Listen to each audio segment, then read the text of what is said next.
안녕하세요. 저는 올해 67세 먹은 평범한 사람으로 지방의 소도시에 살고 있답니다.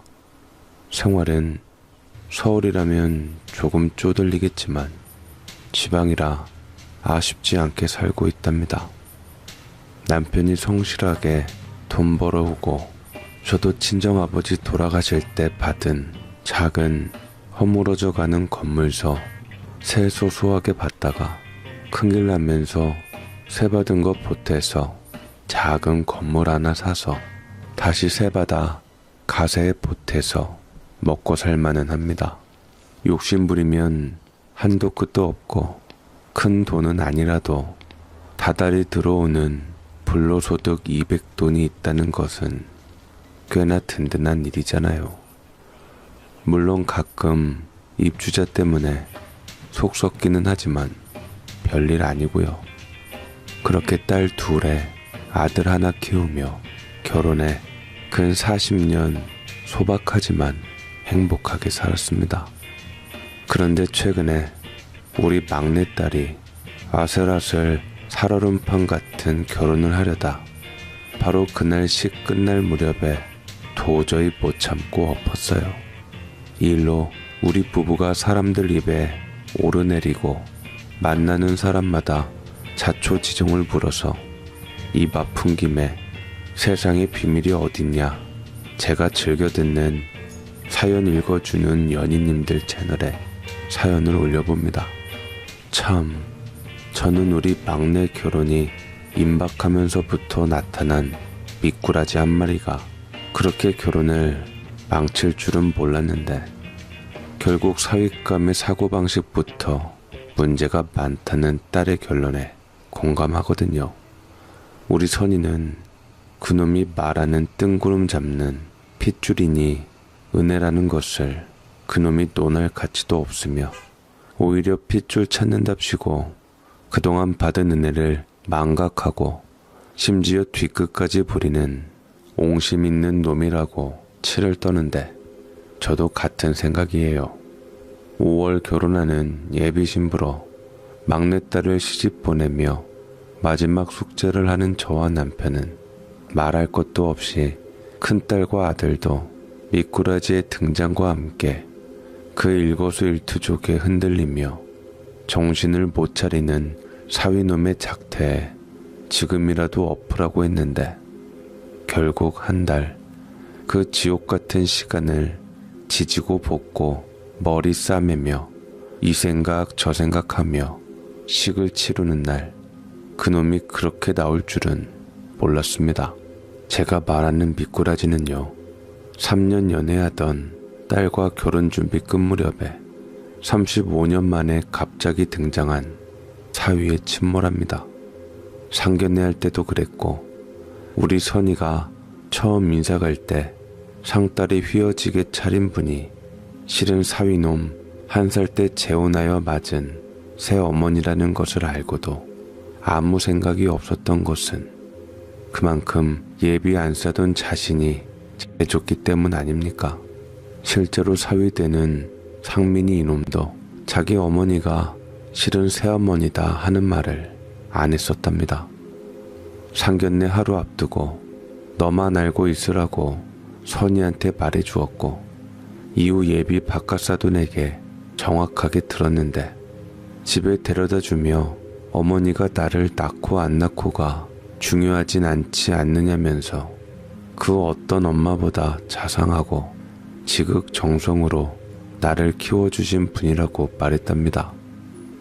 자기는 남의 아이 키울 자신 없는데 당시 하자마는 애 딸린 이혼남에게 시집와 자기에게도 한 번도 낯색 불킨 적 없이 잘하신 분이라고요. 군대 가서야 친어머니가 아닌 걸 알았다는 사위놈은 죽어서도 그 은혜를 갚겠다고 했다는데 심지어 사위네가 잘 살진 못해요. 그러니 안 싸더니 돈 보고 애 딸린 호래비에게 시집 왔다는 말도 못하는데 그 외갓집은 당시에 좀 살아서 반대가 아주 심했다고 하거든요. 어렸을 때 외갓집에 갔다가 식구들이 수군거리자 그 소리를 들은 안싸돈이 자는 사위를 깨워 집으로 온 후 몇 년 동안 친정 문턱을 밟지 않았답니다. 결국 사위 보고 괜시리 수근거리던 오빠와 올케가 미안하다, 다시는 헛소리 안 하마 사과를 받고서야 친정에 갔는데, 당장 딸 사는 것은 못마땅해도 딸 자체가 밉거나 싫어진 것이 아닌 부모가 고집을 꺾고 받아들인 것이죠. 이 모든 히스토리를 들은 상견례 하루 앞두고 선희에게 들은 우리 부부는 사부인이 기가 세겠거니 지레 짐작을 하였는데, 웬걸 하늘하늘 야리야리 코스모스도 이런 코스모스가 없고 말씀하시는 것이나 생각하시는 것이 낭창낭창 버들가지가 따로 없었답니다. 이제 와서 말하자면 우리는 사실 우리 선이가 사귀는 사위 처음 봤을 때 마음에 별로 안 들었답니다. 분명 입성도 좋고 학교도 좋은데 나왔고 인물도 봐줄만 하고 직장도 좋다는데 이상하게 정이 안 가는 게 희한할 정도였어요. 물론 우리가 결혼할 건 아니라 상관은 없었지만 왜 우리 선이가 저런 놈과 3년씩이나 연애를 하고 결혼을 하려고 하는 걸까 이해가 안 갔거든요. 게다가 이때는 아버지가 이혼하시고 어머니가 새어머니다 이런 이야기를 몰랐을 때였는데, 그 뭔가 모를 거부감이 이거였구나 하는 걸 상견례 전날에서야 알고 우리 식구끼리 한바탕 했답니다. 선이야, 나는 영 그런 게 아니, 그놈은 대체 그 중요한 얘기를 상견례 하루 전에 하냐? 그럼 지난 3년 동안 널 속였다는 거야? 무슨 애가? 선이야, 남자는 말이다. 아니, 이건 남자 여자가 따로 없다. 자고로 결혼을 할 거라면 내 배우자한테만은 거짓이 없어야 하는 거야. 그놈 앞으로 믿겠냐? 그 중요한 출생이며 가정사를 3년 동안 숨길 정도면 3억, 5억 대출받은 얘기는 한 10년 후에 할 놈이라고. 나도 놀랍긴 한데 뭘 또 그렇게까지. 나 만났을 때는 결혼 생각 없었나 보지. 사실 우리 둘 다 첫눈에 반한 타입은 서로 아니었거든. 그랬다면 너 데리고 지 집에 데려가 보였을 때 말했어야 해. 그분 네 눈에도 예쁘고 천상 여자의 성격도 여리고 다정해서 좋았다며. 그러니 새엄마라는 생각을 하나. 그날 네가 상민이 붙들고 엄청 마음에 든다고 그랬을 때 말을 해야지. 어떻게 상견례 날짜 잡고도 하루 전에 알리냐? 내가 상민이란 놈 봤을 때 조건은 좋은데 애가 이상하게 정이 안 가서 이상하다 이게 뭔가 했더니만 이거였네. 애가 음흉해. 타고난 기질인가. 당장 새어머니란 소리 듣고 상견례 없고 싶네요 하기도 오바고, 그렇다고 아무렇지도 않게 그 자리 나가기 괜히 약 오르고 속는 기분 들고 기분이 영 안 좋다. 아니, 걔는 왜 그런 얘기를 진작에 안 해서 사람 이상하게 만드니? 당장 그 새어머니라는 분보다 상민이 때문에 기분이 나빠. 나는 걔는 대체 우리를 뭘로 알기에 상견례 하루 전에 이렇게 통보하니? 대체 무슨 생각으로? 생각하면 할수록 괘씸하네 이거. 아이, 상민씨가 가끔씩 생각이 짧은 구석이 있어. 내일 보면 알겠지만 어머니는 엄청 이쁘고 좋아. 애도 안 낳고 달랑 상민씨 하나 키웠는데, 아무튼 시아버지가 생모하고 살 때 너무 지독하게 당해서 친척집이나 시설에 맡기려고 할 정도로 애한테도 정을 안 주었다는데 새어머니 덕에 산 거야 정말. 외갓집이 좀 살아서 그나마 지금 사람 노릇하지, 예전엔 뭐 거적대기 덮고 자다 얼어 죽을 집이었대. 은인이지, 두 부자에. 원래 그런 집이 또 여자 말 한마디에 오락가락 한다는데, 아무튼 나는 그놈 맘에 안 들어. 대체 뭔 생각이야? 너나 우리나 뭐 이미 30년 전에 벌어진 일에 왈가왈부하면서 흠을 잡겠어 뭘 하겠어. 대체 왜 그런 얘기를 숨겼다 만나게 하루 전에 터뜨리냐고. 결국은 언젠가 알아도 알 얘기를. 망할 놈. 그니까 이러쿵 저러쿵 하지 말고 내일 보셔 직접. 그리고 시집살이 시키시면 해야지 뭐. 그분이 얼마나 대단한 거 시키시겠어. 저번에 명절에 언제 찾아뵐까요 전화했더니 여길 뭐하러 오냐고 하시면서 친정엄마나 도우라고 딱 자르시더라고. 시집 보내기도 전에 엄마 속상해 하신다고. 어머니 되게 쿨해. 결혼해서도 둘이 먹을 것 대충 사 먹거나 시집 친정서 음식 가져가서 먹으라고 하셔. 고급 인력 허접하게 부려먹으면 국가적인 손해라고. 아이고, 사위는 별론데 사부인 하나는 마음에 드네. 그래, 내일 가서 직접 뵙자고. 물론 내일 내가 다 있는 데서 그 자식한테 대놓고 한 소리 할 테니까 그리 알고. 이건 예의도 아닌 거고 본데 없는 짓거리라고. 안 그래? 참 사람 기분 찝찝하게 말이야. 그렇게 예비사위 때문에 기분이 잔뜩 상해서 만나뵌 안사도는 참 자중자애하시고 본받을 점이 많은 고상한 분이셨습니다. 오히려 바깥사돈 되시는 분이 딸려도 많이 딸려 보여 저 사람은 무슨 복으로 저런 부인에게 전처 소생아이 키우게 했나 싶게 학벌도 교양도 없어 보였지만 성품이 딱히 삐뚤어진 것 같진 않았는데 다만 순간 욱하는 기질은 있는 것 같더라고요. 음식이 조금 늦게 나오자 바로 버럭하다가 우리 눈치를 보며 찾아들었는데 차라리 사위보다는 인간적이었습니다. 저에게 사위놈은 뭐 예나 지금이나 그냥 그랬습니다. 당시 난데없는 폭탄 투하로 미운 털이 박혀서 못 믿을 놈, 빼도 박도 못하게 기습적으로 사고치는 놈 정도였고요. 사람이 매력 있다 없다를 논하기 전에 믿음이 안 가는 느낌 아시려나요? 내 앞에서 지금 웃고 있어도 어느 순간 아무렇지 않게 통수 칠 것 같은 불안한 기분을 떨칠 수가 없었습니다. 한마디로 대체 뭔 생각을 하고 있는지 알 길이 없는 꼬름한 인사였다 이 말이죠.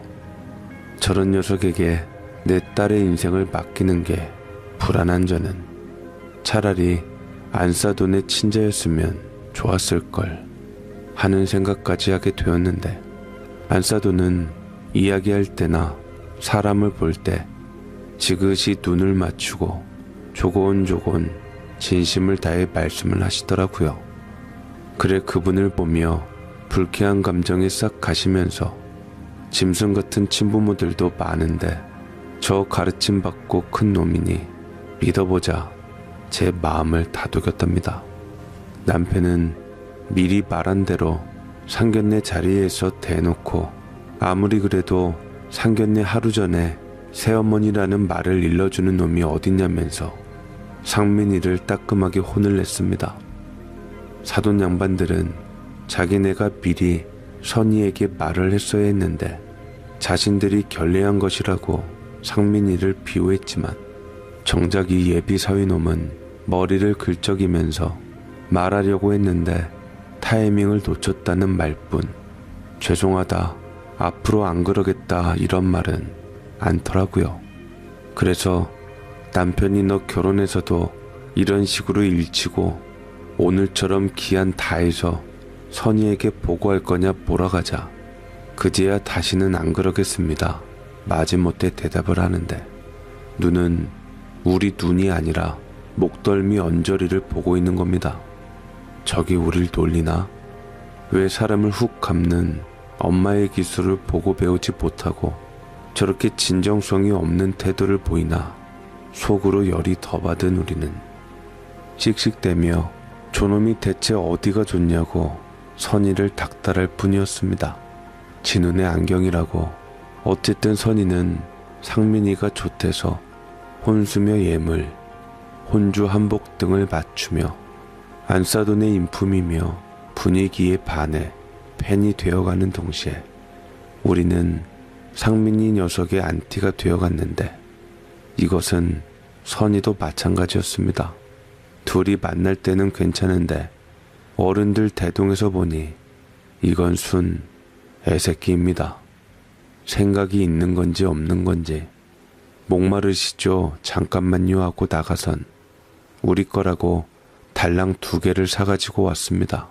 그 가게에서 제일 비싼 거라면서 우리 부부 하나 자기 부모 하나, 빨대 하나씩 꼽아와서는 둘이서 하나씩 마시라는 겁니다. 손이 모자라서 그런가 하면 그건 아닌 게 지네 것은 선이 것 하나, 지 것 하나, 2개를 종이 캐리어에 담아 가져왔어요. 이걸 보고 민망했는지 선이가 얼른 나가서 4개를 더 사왔는데 이놈이 사가지고 온 게 형형색색으로 뭘 잔뜩 뿌린 건데 한 입 먹어보니 당뇨도 없는 제가 혈당 에스컬레이터 타고 천국 올라가게 생겼더라고요.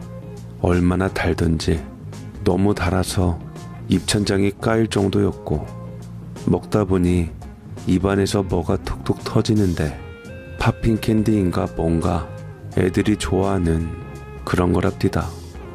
녀석은 제일 이쁘고 양도 많고 비싸서 골랐다는데 그걸 칠순에 환갑 넘은 양가 부모 먹으라고 사가지고 옵니까? 이놈이 결혼하면서 모자란 돈은 유산으로 채울라나 하는 의심 아닌 의심이 스물스물 들면서 어쩜 이렇게 생각이 짧고 둔한가 이래가지고 회사 생활 할라나 걱정이 들었지만 결혼을 엎을 정도로 결정적인 것은 아니라 시간은 무심히 흘러갔지요. 그러니까 신혼집까지 준비가 되어 청첩장 디자인 뽑으려고 선이가 골머리를 썩던 결혼준비 끝 무렵에 35년 만에 갑자기 등장한 미꾸라지 하나가 우리 집안과 사돈네를 휘젓기 시작했는데 그게 상민이의 친모였습니다. 말도 마세요. 선이가 일찍 들어와서는 대뜸 예비 신랑이 친엄마라는 사람 전화 받고 만나러 갔다고 하는데 가슴이 철렁했습니다. 그도 그럴 게 혼주한복이며 예단 맞추고서 바쁜 애들 들여보내고 사돈네와 이런저런 이야기를 많이 했었거든요. 이때 상민이 친모에 대한 이야기를 자세히 들었는데 그래서 더욱더 상민이가 35년 키워준 새 어머니가 아닌 그 친모라는 사람 모습이 많이 보여 핏줄은 못 속이나 보다며 탐탁치 않았던 것이었죠. 이제 와서 이런 말하면 저 욕하실지 모르겠지만 제가 그 여자 만나가지고 신세 온팡지게 조졌습니다. 그래도 제가 예전엔 돈이 있었어요. 배움은 짧아도 땀을 비처럼 흘려가며 요령 안 피우고 차근차근 벌어서 집도 작게나마 있었고요. 그런데 그걸 마누라가 한 방에 다 날려먹을 줄 누가 알았겠어요. 심지어 저는 그때 집 팔아먹은 것도 몰랐어요. 애 낳으러 간다고 친정 가서 2달 만에 가진 돈이며 집문서며 다 날린 건데 저는 애 아빠 된다고 생전 생각도 않던 지방으로 내려가서 십장으로 일하고 있었걸랑요. 아이고 대체 뭐라다. 여자가 집 날리는 이유 뻔하죠. 처음엔 처남사업 자금 빌려줬다고 하더니만 그럼 내 빌려준 돈 얼마라도 받아와야겠다고 일어서니까 바지가랑이를 붙들고 늘어지면서 창피하네 어쩌네 하더니만 말을 빙빙 돌리는데 잘 아는 동생 빌려줬다는데 그게 남자예요. 심지어 중학교 때부터 같이 부산이며 포항으로 날랐던 사이더라고만요. 답 나왔잖아요. 그래 핏덩이 안고 있는 여자 죽일 수도 없고 살릴 수도 없고 술푸다 잠이 들었는데 또 아침 먹으라고 된장국 끓여서 대령하더라고요. 그걸 먹고 뒹굴었네요. 망할 여자가. 제가 뒹구는 걸 보더니 바로 내빼는데 상민이는 빽대면서 울지 목 울 때부터 뭐가 목 조르듯이 조여오지 죽는 줄 알았다가 애 우는 소리 듣고 옆집 사람이 출근길에 형수님 왔나보다 하고 들어왔다가 발견해서 병원에 실려가서 간신히 살았어요. 저 그때 경찰 뜨고 난리 났죠. 세상에. 아니 어떻게 그런 짓을. 그래 이혼은 또 어떻게 하셨대요? 잡을 수나 있었나? 경찰이 한 3개월 후에 잡았어요. 딴 놈하고 저기 정동진 해돋이 구경 가다가 검문에 걸렸더라고요. 너 서방 죽이려고 했지 하니까 자기는 모르는 일이라고 딱 잡아떼면서 오히려 자기가 피해자랬대요. 내가 돈이며 집 다 날리고 자기 해코지에서 찬장에 있는 거 다 때려박아 먹이고 도망 나온 거지 보내려고 그런 건 아니라면서요. 애는 데리고 나오면 쫓아올까봐 두고 나온 거라고 하더라는데 말이 맨날 바뀌어. 어쩔 때는 내가 원래 그런 충동이 있는 사람이었대고 어쩔 때는 증거 있어? 하면서 뻗대고요. 죽을 뻔한 내가 증거 줘 뭐. 미수로 들어가 있는 동안에 제가 이혼장 넣었어요. 나중에 실토하는데 혼나기 싫어서 그랬대요. 아니 모아놓은 돈에 집 날리고 썽 안 내는 사람이 있어요? 핑계라고 그 소리를 하는데 그래 상민이 저거한테 정이 안 가서 죽을 뻔했습니다. 그래도 애가 무슨 죄예요. 그 배에서 태어난 죄밖에 없는데 그렇다고 아버지가 외면하는 건 너무 가혹하잖아요. 사람은 타고난 기질보다 가르치고 키우는 것이 중요하다잖아요. 제가 상민이 키우면서 내가 한 일에 대한 책임이나 한결같은 말과 행동, 그 부분에 대해서 신경을 많이 썼거든요. 이제 남편의 가장이 되었으니 정신 차려 잘 꾸려 나갈 거예요. 저는 그냥 이 순간 지금 안 싸던 자식이었으면 더 바랄 게 없겠다 그 생각뿐이네요. 당장 상견례 전날 새엄마다 통보할 때 뭔가 나중에 문제 생기면 우리한테 책임 전가하려고 그런 거 아니야 싶을 정도로 이해도 안 되고 참 불쾌했어요. 말씀 들으니 친모처럼 문제 일으키면서도 상대한테 끝까지 쉬쉬하고 그 죗값 내지 결과도 제대로 안 받고 모면하려는 성품이 있긴 있나 보네요. 제 말의 두분은 차마 비호하지 못하고 설마 그러기야 하겠냐, 잘 살 것이다 하며 고개를 떨고 웃는데 결혼식이 코앞인데 어쩌겠나요. 그래도 안 싸더니 옆에 끼고 잘 가르쳤다고 하니 믿어보자 하였는데 문제의 미꾸라지 그 친모라는 사람 만나자마자 사위놈이 횟가닥 변하는데 미치고 팔짝 뛸 뻔했습니다. 일단 선희는 우리에게 이 이야기를 대충 들었고 경황 중에도 지금 사부인에게 감사를 하며 설마 35년 동안 못 봤다던 친모가 나타나겠어 생각했던 참이었죠. 그런데 난데없는 생모 만난다는 전화 이후 다시 만난 그놈이 청첩장 아직 안 찍었지 하더니 거기에 친모 이름을 박자고 하더랍니다. 돌쟁이 때부터 35년을 키워준 새어머니 은혜 어쩌고는 쏙 들어가고 자기 낳아준 어머니가 너무 불쌍하다면서 35년 동안 자기를 마음으로 그리고 또 그리며 사신 분이라고 그러고 싶다는데 이게 말이 됩니까? 그저 사람이 맹해서 돈 날려 먹은 것도 아니고 단순하게 바람난 것도 아니고 하나만도 뇌혈관 터질 짓거리 2개나 하고 말이죠. 그뿐입니까? 심지어 들통나니 남편에게 쥐도 안 먹을 약 타먹이고 애는 내팽개치고 도망가 해돋이 보려다 잡힌 여자를 우리 선이 시어머니랍시고 청첩장에 올려요? 애가 그 나이 먹고 상황 파악을 못하나 똥인지 된장인지 모르는 게 딱 자기 생모 아니냐고요. 그럴 거면 청첩장에 박을 필요 없고 그냥 헤어지자. 내가 시아버지 어떻게 이혼했는지 이야기를 들었는데 네가 지금 와서 이분이 나 낳아주신 생모야 하면 아이고 그러세요 하겠냐? 우리 집은 네가 그냥 새엄마 아들이었으면 차라리 나았겠다 해. 알아? 우리는 지금도 이해 안 가는 게 띡하고 상견례 하루 전에 내 친엄마 아니야 하고 밝힌 거. 내가 우리 부모님 앞에서는 네 편 들었지만 두고두고 그 저희가 뭔가 아직도 머리가 복잡한데 뭐? 35년 키워준 은인 같은 분 제끼고 갑자기 나타난 네 엄마를 올리자고? 나는 싫어. 네 낳아준 엄마 올려준다는 여자하고 결혼해. 선이야, 뭘 또 그렇게 발끈하냐? 너는 몰라. 지금 어머니? 물론 잘해주기는 했지. 그런데 속마음은 모르는 거야. 나는 늘 목말랐어. 생모 존재 알고 나서부터 어떤 분일까 하고. 왜냐? 지금 어머니 좋으신 분인데 나하고는 안 맞았거든. 맨날 남 탓하지 말고 무슨 잘못을 하면 먼저 말하라고 하시는데, 야, 사람이 다 그렇지. 입 닫고 모른 척해서 그대로 지나간 일도 많았고, 게다가 나 군대 가면서 친엄마 아니라는 이유로 전우 얼굴도 보기도 전에 관심병사 등록된 거 너는 이 서러움 모른다? 친어머니만 계셨어도 내가 짓지도 않은 죄로 찍힐 일 없었어.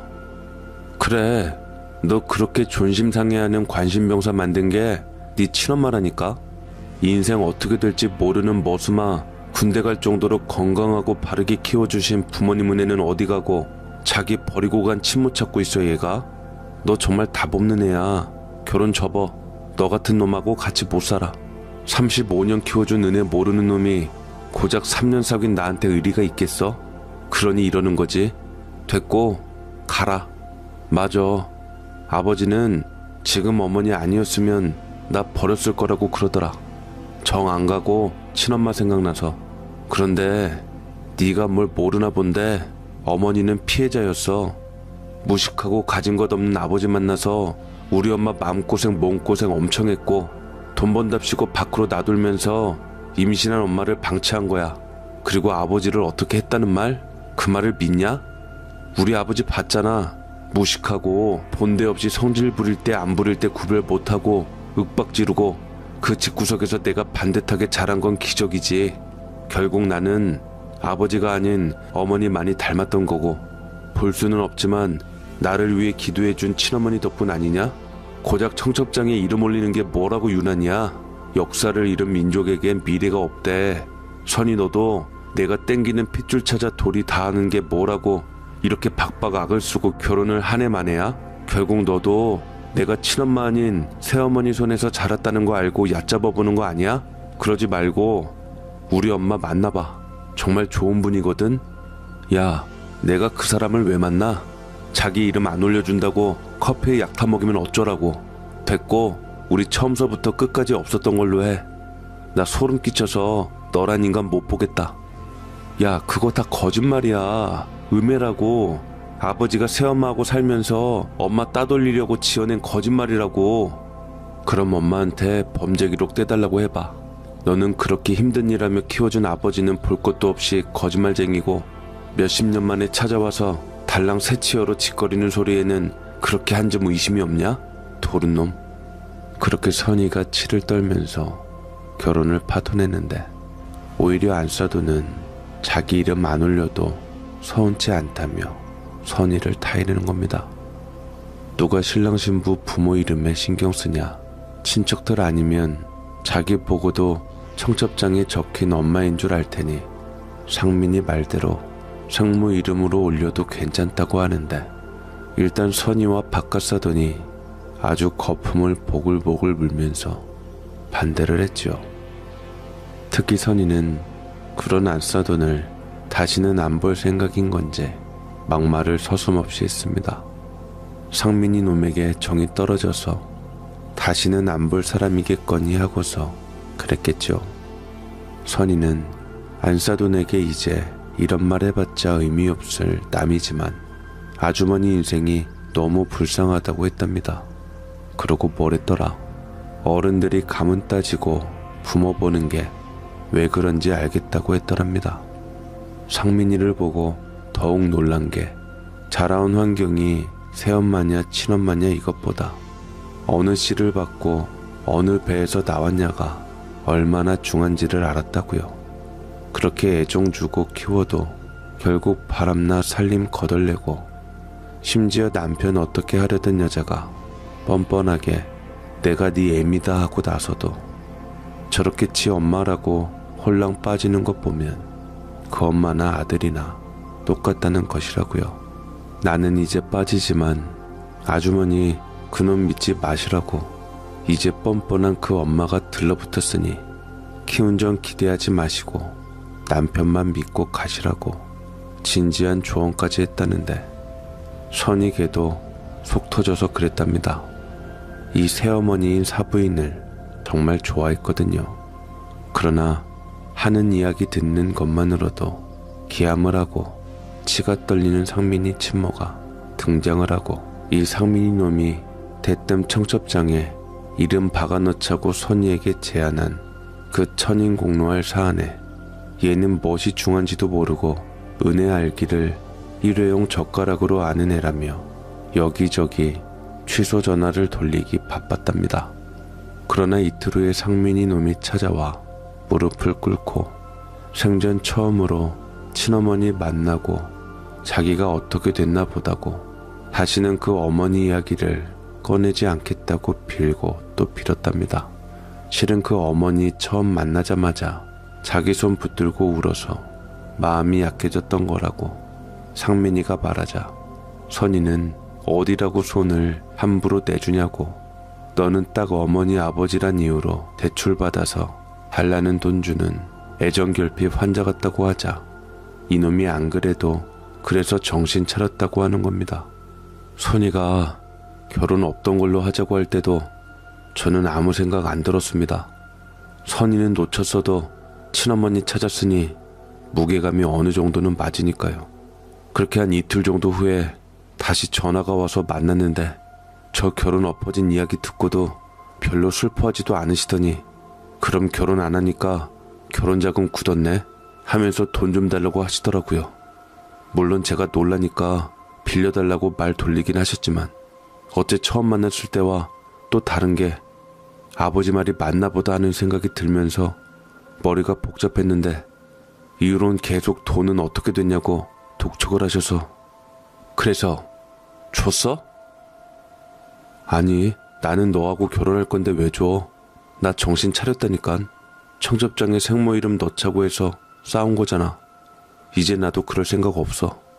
구구절절 네 말이 맞고 나 키워준 어머니가 진짜지 35년 만에 갑자기 나타난 생모 타령하겠어? 결혼자금 보태지는 못할 망정 오히려 돈 굳은 거 자기 달라는데 등골로 소름이 쫙 돋더라. 그런데 선이야 너 식장 취소했어? 식은 취소했지만 지금 얼마 안 남은 시점이라 위약금 내야 할 거래. 지금 갑자기 결혼할 사람 없으면. 그래서 내가 취소를 취소했어. 미안해. 내가 생전 처음 나 낳아준 사람 보고 제정신이 아니어서. 죄송합니다 장인 장모님. 앞으로 이런 일 없게 하겠습니다. 회사 동료들이 한창 축가 연습하고 있는 거 보고 오는 길인데 썩 괜찮더라고요. 결혼식은 별 문제 없을 겁니다. 안심하세요. 이렇게 결국 둘이 다시 붙어서 예정대로 진행하기로 했는데 상민이 놈이 생모에게 휘둘려 가슴에 대못을 박은 데다 선이까지 얘를 믿지 말고 아버님만 보고 가라는 둥 헛소리를 짓거린 바람에 사돈들께 민망할 뿐이었죠. 당시 바깥사돈은 상민이가 선이에게 엄마 이름을 생모 이름으로 올리자고 제안한 이야기를 전해 듣고는 난리를 쳐서 별로였는데 안 그래도 상처받은 마당에 며느리 자리에게 불쌍하단 소리까지 듣게 된 키워준 사부인 낯을 볼 면목이 없었는데 만나자마자 선이 손을 꼭 잡으며 무슨 말인지 알아들어서 화나거나 서운치 않았다고 먼저 다독여 주셔서 더욱 황송하였습니다. 그러나 결국 결혼식 중에 사위 축가를 듣고 딸이 부케를 날리며 완전히 파투가 났는데 이건 사실 미꾸라지 같은 생모 때문이라기보단 대체 무엇이 중한지도 모르고 게다가 신부인 우리 선이를 처음부터 싸그리 무시하고 우롱한 상민이 때문이었습니다. 식이 올려진 그날 마주보며 하객들에게 인사하던 우리는 바깥사돈 얼굴이 일순간에 시뻘겋게 되더니 여기가 어딘 줄 알고 오냐 악을 바락바락 쓰는 걸 보고 짐작을 했습니다. 그 무서운 여자구나 하고요.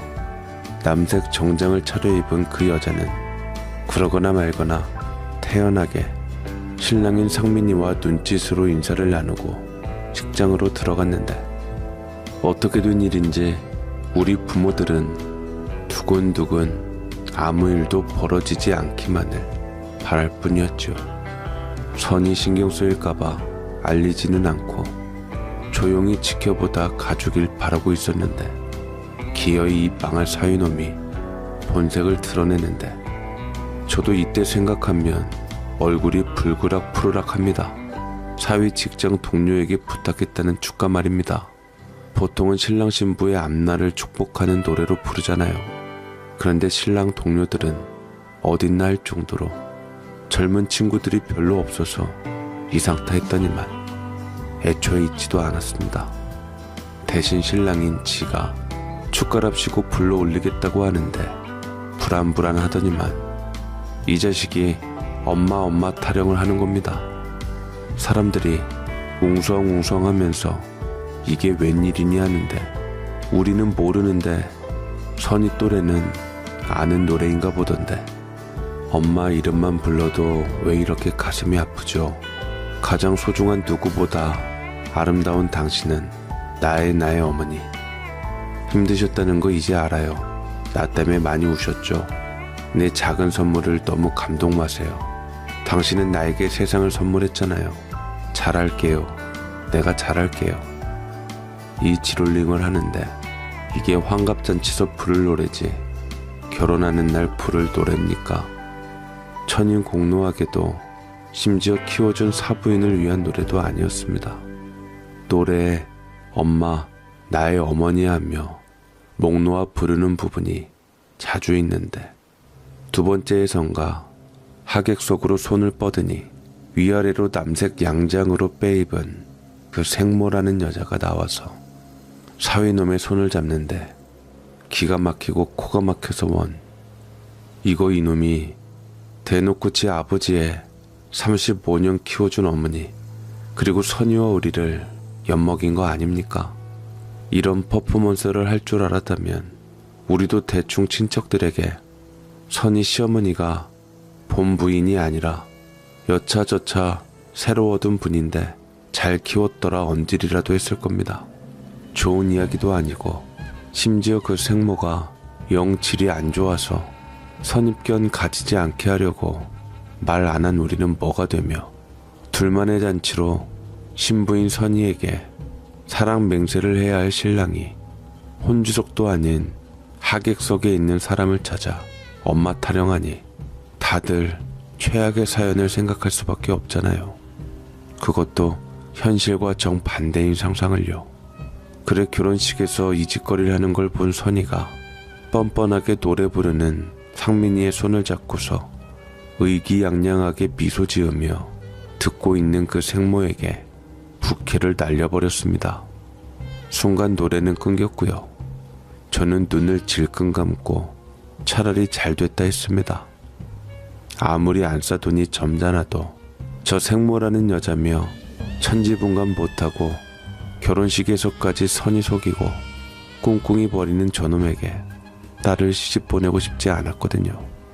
야, 낳기만 하고 키우지도 못한 엄마 위에서 모두 모인 자리에서 노래 한번 불러드리는 게 그렇게 잘못된 거냐? 아니, 너는 조금도 잘못 안 했어. 근데 내가 못돼 처먹어서 이 상황을 도무지 못 견디겠네. 그렇게 알고 나는 빼줘. 아줌마, 어디라고 갑자기 나타나서 엄마 행사하는지는 모르겠지만 참 대단하시네. 여기가 어디라고 들이닥쳐서 눈물겨운 쇼야. 나는 아줌마 같은 시어머니 두고 싶지 않으니까 데려가시고요.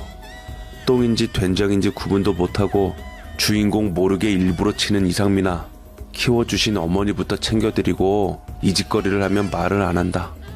야, 나중에 얘기하자. 식 다 끝났는데 그걸 못 참고 기어이 이래야겠어? 억울하면 너도 해 그럼. 그치, 이걸 노렸구나. 얼레벌레 퇴장하면 끝이니까. 항상 속이고 닥쳐서 알게 하고 말이지. 평소에 효도하고 지낸 자식들은 이런 짓 절대 안 해. 결혼한답시고 효자효녀 되는 놈들 치고 정상적인 놈 없는데 너는 그 중에 최악이야. 좋은 가정환경 주신 어머니 놔두고 핏줄이 땡긴다고 바로 앞에서 비수 꼽는 놈을 뭘 믿고 결혼을 마치니? 그냥 입에 오르내리고 말란다. 그렇게 결혼식은 파투가 났지만 속은 차라리 후련하더라고요. 준비한 음식 아까워서 축의금은 다 돌려드리고 식사하고 가시라고 했더니 별로 찾아가시지는 않고 무슨 연유인가 궁금들 해서 다들 식당으로 가서 밥을 드시며 이야기를 청하셨답니다. 결국 이러이러합니다. 알리자. 다들 안싸도 안쓰럽다고. 저는 특히 이 사위될 놈이 기분이 나쁜 게 아니라 무서웠던 게 청첩장에 그 생모 이름 못 넣게 되자 일부러 결혼식에서 엄마 타령하는 축가를 부르며 모두를 엿먹인 그 저희 때문입니다. 이게 뭐가 문제인지 모른다면 그대로 문제고, 아무튼 조상이 도왔다고 생각해요. 당장 망신보다 생모 이야기 듣고부터 찜찜한 기분이 들었던 걸 본인이 이렇게 엎어주니 고마울 정도였고요. 다만 안사도는 같은 여자로서 안쓰럽고 측은합니다. 죽어도 버리지 못하는 못된 천성 따라가니 지난 세월 공들인 정성이 무색하지요. 우리 선이는 그 일 잊고 다른 녀석 사귀어서 조만간 결혼할 건데요. 모쪼록 상민이 부모님들 무자식이 상팔자구나, 답 없는 그놈 그 생모라는 여자에게 줘버리고 두 분이 행복하시기만을 바랍니다. 우리 나이 아직 젊잖아요. 참 그 귀하다는 생모보다 더 좋은 새어머니 두고도 몰라보는 똥멍충이들 은근 많은지, 다 커서 휘둘리는 자식들 많은데 그리움은 그리움일 뿐 어른들이 그렇게 된 데에 이유가 있다는 거 아시길 바랍니다. 이야기 들어주셔서 고맙습니다.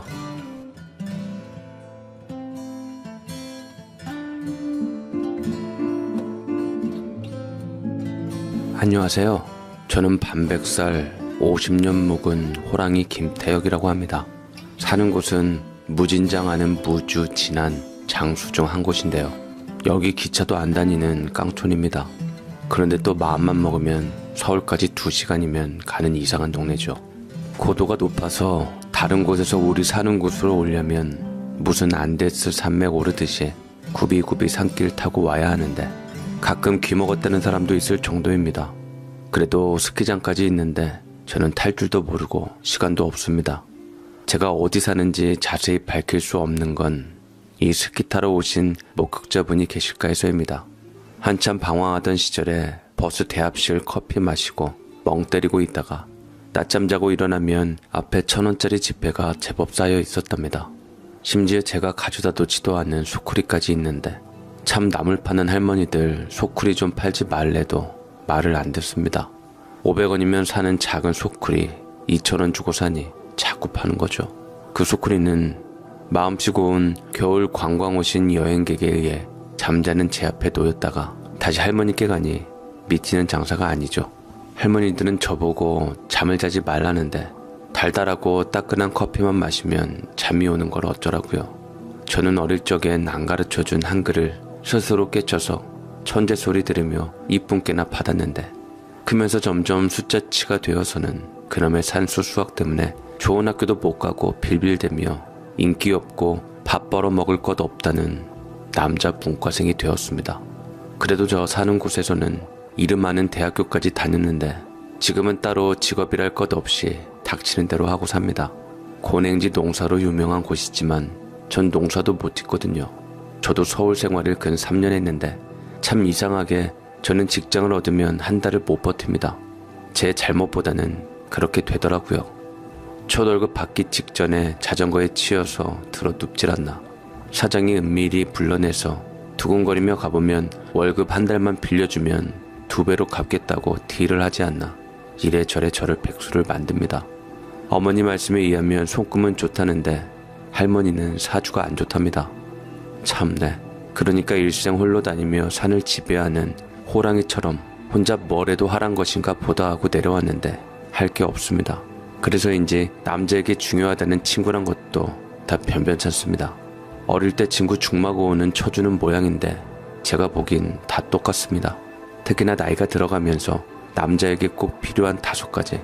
첫째 마누라, 둘째 아내, 셋째 애들 엄마, 넷째 집사람, 5번째는 와이프라는 말도 저는 콧방귀를 낍니다. 그 변변찮은 죽마고 동네 친구놈이 제 마누라 데리고 도망갔거든요. 모르겠습니다.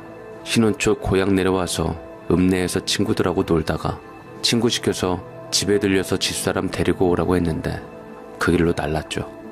동네가 발칵 뒤집혔죠. 27살 때였는데 그때부터 말 그대로 킬리만자로를 헤매는 그 무엇처럼 친구도 여자도 못 믿고 근 5년을 찌그러져 살았습니다. 이런 저 때문에 보글보글 속 썩던 어머니가 제게 신신당부하셨던 말씀이 있습니다. 태혁아, 네 잘못 아니야. 아무튼 나는 그 둘이 변을 당한 거라 생각한다. 절대 도망갔을 리 없어. 네 마누라는 모르지만 덕수 그놈이 그럴 리 없다는 건 알아. 너하고 덕수 너희들 둘이 얼마나 친했냐? 내가 지금 덕수네 엄마 보면 오히려 달래고 있다. 그날 추리닝 입고 나갔다더라. 위에는 깔깔이에 절대로 친구 마누라 데리고 도망갈 놈의 복장이 아니라고. 안 그냐? 아, 그걸 내가 어떻게 알아요. 하긴 향미가 덕수를 안 좋아했던 애라 나도 좀 그렇긴 해요. 아니, 한창 향미하고 연애할 때 제가 덕수하고 놀다가 자버리는 바람에 향미하고 만날 약속을 어겼거든. 그래서 내가 솔직하게 말하면서 덕수 핑계를 좀 댔는데 그 이론 향미한테 찍혔어. 덕수 그날도 내가 오는 김에 향미도 데려오라고 했더니 걱정하더라고. 단둘이 있기 불편하다고. 거기 주방장이 바뀌었나 감자튀김을 기가 막히게 튀기길래 그거 먹이려고 불렀지 내가. 아무튼 사람들 말에 휩쓸리지 말어. 둘 다 네가 제일 잘 알잖아. 향미 걔 멋대가리 없이 앵기지는 못해도 절대로 통수치고 그럴 애 아니야. 나한테도 어머니 이건 저렇고 이건 이거잖아요 하고 대들고 할 말 다 하잖냐. 그러고선 한 달 발길 뚝 끊다가 지가 화 풀리면 장날에 이쁜 일바지 봤다고 그거 던져주면서 배실거리더라. 없었던 일처럼. 내가 며느리라고 어디서 저런 것이 들어왔나 궁시렁은 했어도 밉지는 않았다고. 애 같네 하고 말았지. 덕수는 뭐 말할 것도 없고. 너는 의시대고 다니지만 너희 삼총사 덕수가 대장이었어. 알잖아. 덕수 없었으면 애 진작에 안 만날 놈들인 거. 차라리 정필이가 그런다면 믿어. 나는. 아, 참네. 나도 모르겠다고요. 나도 믿기지 않는데 사람들이 자꾸 그럼 없는 얘기 한단 말이야. 뭐 때문에? 아니 땐 굴뚝에 연기 나겠냐고요. 산골에 처박혀 사는 사람들이 남의 일에 뭔 소린들 못해. 눈도 어두운 할매들이 뭘 그렇게 둘이 데이트하는 것을 틀림없이 봤다는 건지 나하고 덕수 엄마 구별도 잘 못하더구만. 나중에 애들이 제 발로 찾아오든 어쩌든 확실하게 알기 전까진 입 다물어. 내 생각엔 외지인하고 무슨 사고 나서 병원에 실려갔을 수도 있어. 함부로 말하지 말고. 태혁이 너 절대로 사람들 하는 말에 휩쓸려서 일내면 안 돼. 알았어? 사실 집사람 향미가 아쉬운 건지 덕수가 아까운 건지 저는 잘 모르겠습니다. 도망갈 정도로 좋았으면 사실대로 말하고 그냥 여기서 살지. 촌놈이 외지 나가서 뭐라고 살려고 겨우 향미 데리고 도망치기나 가냐 하는 생각은 있었습니다. 제가 취향이 좀 독특해서 남들 이쁘다는 여자는 그렇게 이쁜 줄 모르겠고 제가 이쁘다는 여자는 남들이 보고 눈이 삐었다고 합니다. 향미도 주십시오 하자마자 처가에서 그러게 하고 냅다 주신 게 이 때문이었는데 암튼 손해날 것은 없지만 제 눈에 썩 이뻤던 향미는 이쁘단 소리 저한테 처음 들었답니다. 저도 사실 둘이 좋아했다면 먼저 말했을 거라고 생각합니다. 향미야 그런가 보다 해도 덕수는 분명히 이실직고하고 저하고 안 보든지 아니면 당당하게 데려가든 할 녀석이거든요. 그러나 저도 분명히 둘이 오던 길에 무슨 일을 당한 것이다 생각하지만 시간이 갈수록 알쏭달쏭 아무리 깡촌이라지만 이렇게까지 소식이 없을 수가 있는가 싶고 울컥하긴 합니다. 소문이 소문이다 보니 창피한 데다 슬슬 자존심이 상하는데 나중엔 제가 둘을 어쨌다는 소문까지 돌아서 미쳐버릴 지경이었죠. 제가 이래봬도 동네에서 알아주는 부잣집 아들로 방귀깨나 끼고 삽니다. 리조트 들어선 땅 근 10분의 1이 우리 산이었거든요. 삼총사, 태혁, 덕수, 정필 이렇게 흙더미 구르던 3인방은 중마고우까진 못해도 두꺼비집 놀이하며 땅 따먹기 하고 자란 깨복쟁이 친구였는데 갑자기 깡촌의 역사를 바꿀 리조트가 들어서는 바람에 균열이 생겼습니다. 제가 아는 덕수는 한결같은 친구입니다. 저희 산 팔린 후에도 어릴 때처럼 오면서 따온 옷이며 보리수 열매 내미는 친구죠. 반대로 정필이 이 자식은 저하고 똑같이 가난하면서도 누나가 서울 사는 남자하고 사귄다고 유세가 대단했던 놈이었죠. 나중에 우리 부자된 후로 엄청 살살거리지만 술 얻어먹으려고 하는 말이고 저는 이 자식에겐 정이 없습니다. 한마디로 덕수가 중마고우라면 정필이 이놈은 중마 왼수입니다. 어디 가서 꼭 리조트가 제 것처럼 말을 하는 바람에 수습하느라고 제가 진땀을 빼고 말이죠. 사실 정필이 놈 말은 누가 들어도 안 믿을 정도로 시커멓고 촌티 줄줄 나는 우리 3인방이니 아니라고 말하는 제가 부끄러울 뿐이죠. 한번 팔았으면 그뿐이지 뒷굽 부리는 사람도 아니고요. 버스 대합실에서 거렁뱅이 취급받는 저나 내나 가당키나 한 소리냔 말이죠. 아무튼 그날 이후로 덕수 어머니는 저에게 미안하다며 얼굴을 못 들고 다니십니다. 사람들이 하는 말처럼 진짜로 둘이 도망은 안 갔더라도 그냥 미안하다는 것이었죠. 태혁아, 덕수 그놈이 그럴 놈이 아닌 거 알지? 네 마누라 데리고 도망갈 놈도 아니고. 영철이 할머니 말 믿지 마. 그 할머니 옛날부터 뻥이 심했어. 완전 거짓말쟁이라고. 저번에 자꾸 우리 밭에서 콩잎 따가길래 그러지 말라고 했더니 항심을 품었는가 자꾸 없는 말 지어서 하는데. 태혁아, 덕수 그거 다른 것은 몰라도 적어도 너한테 상처 줄 놈은 아니다. 알지? 그리고 이렇게 나한테까지 연락도 없이 지낼 놈이 아니야. 내가 이거 하나는 보장해. 그날로 바로 전화해서 일 쳤다고 올 놈이지. 그거 뭔 일 생긴 거야. 분명히 어디서 사고 나서 실려간 걸 거야. 내 생각엔 드라마서 보니깐 지가 누군지도 모르고 쏘다니는데 그러고 있을 거야. 어머니도 참, 저도 안 믿어요 그런 말. 정필이라면 모를까. 덕수가 그럴 녀석 아닌 건 알아요. 걱정 마세요. 누가 어머니한테 뭐라고 해요? 내가 안 믿는다고 당당하게 말하세요. 어머니가 무슨 잘못이야. 참네. 할머니들은 꼴랑 우리 삼총사 누가 누군지도 구별도 잘 못하더만. 암튼 신났어. 저는 향미도 덕수도 믿어요. 의심 요만큼도 안 해요. 오히려 제가 죄송해요. 읍내 나갈 때 같이 데리고 나갈 걸 밤에 불러내서. 덕수가 밭일하고 늦는 데서 저 혼자 놀러 나가서는 괜히. 그나저나 요즘 너 대합실에서 죽치고 있다며. 애들 기다리는 거요? 내가 전단지 붙이고 있어. 처음에 신고하러 갔더니 가출이라고 하는 바람에 내가 그냥 나왔거든. 우리 덕수가 가출을 왜 해? 그 전날 장에서 병아리를 15마리나 사오는데 절대 그럴 놈 아니야. 내가 폭폭해서 가슴을 친다. 알지도 못하면서 자꾸 돈 보고 네 이색씨 데리고 날랐다고 수근수근. 네 이색씨가 뭔 돈이 있어. 데리고 나를 거면 널 데리고 나르지. 하여간 풍신들이야. 신랑인 너는 가만히 있는데 이상한 것들이 설치니. 참 내가 천불이 솟아서. 어머니, 제가 곰곰이 생각해봤는데 덕수 이 자식 오는 길에 저 주려고 뭣다 하다가 일난 건가 그런 생각이 들어요. 제가 어릴 때부터 오디니 산딸기니 좋아했잖아요. 저 만나러 올 때 빈손으로 오질 않는 놈이거든요, 이 자식이. 보나마나 향미 태우고 오다가 혹시 나 줄 거 있나 싶어서 중간에 내렸을 텐데 한참 으름 익을 때였잖아요. 10월 추석 무렵. 그러다 단풍놀이 하는 차하고 휩쓸렸나 싶어서 이리저리 알아보고 산도 뒤지고 다녔는데 모르겠어요. 그럴 수도 있겠다. 그놈 너 정말 친형제처럼 생각했다. 알지? 네가 그렇게 생각한다니 고맙고 정말. 내가 일하고 있으면 어떤 놈인지 모르겠는데 누가 돌 던지고 그래서 저번에는 돌짝에 정통으로 맞았어. 너도 참 복복하겠다. 처가에서 너한테 타박 안 해? 그 집서도 딸내미 갑자기 없어졌다면 가만히 안 있을 텐데. 소문도 괴상하고 보나마나 니 탓하고 그럴 텐데 안 그래도 힘들 태역이 네가 이래저래 힘들겠다. 처가에서는 향미 못 봤냐는 제 전화에 득달같이 달려오셨죠. 특히나 처형은 향미가 예뻐서 좋다는 제가 처음부터 의심스러웠다며 제 멱살을 잡았습니다. 내가 너 이상하다 했어. 우리 향미나 우리 만만하게 봤지? 순커렁뱅이 같이 생겨서 은근히 부자라고 하는 소리 듣고 내가 촉이 왔어. 그것이 이쁘다는 말에 홀랑 넘어간 거야. 뭐 친구하고 오라고 하는 날 없어졌다고 친구까지 같이 보험금 타먹으려고 넘겼냐? 우리 엄마는 속여도 나는 못 속인다고 똑바로 말해 이 자식아. 무슨 소리예요, 처형. 나 그런 놈 아니에요. 이거 놔요. 신혼에 택시 없어지고 정신없어 죽겠는데 도움은 못 줄 망정 이래도 돼요? 지금 청천벽력인 사람이 누군데. 동네에서는 자네 친구하고 우리 향미하고 그렇고 그렇다는데 뭔 소린가 모르겠네. 그 정도로 나쁘고 못 빼어먹은 애 아니야 우리 향미. 어디서 쓰러졌거나 길을 잃었거나 그럴 거야. 그치 김서방? 걘 남자라곤 자네밖에 없어. 이건 확실해. 알아요, 장모님. 저도 찾고 있으니 기다려보자고요.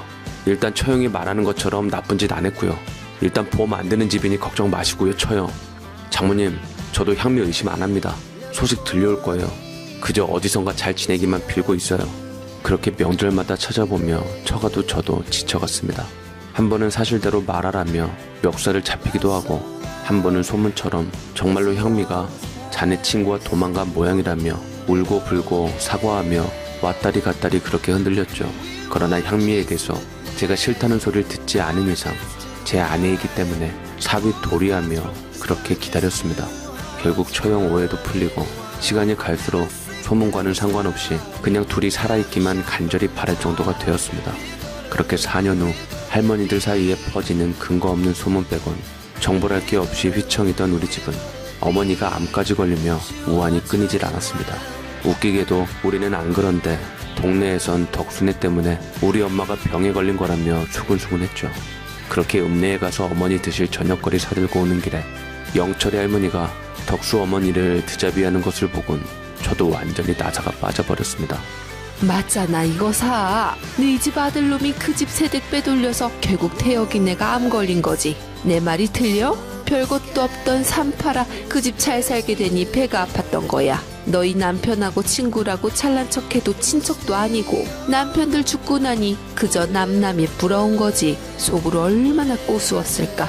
저 집 아들놈 망신에 어미까지 속 끓이다 기어이 암 걸리니 안 그래?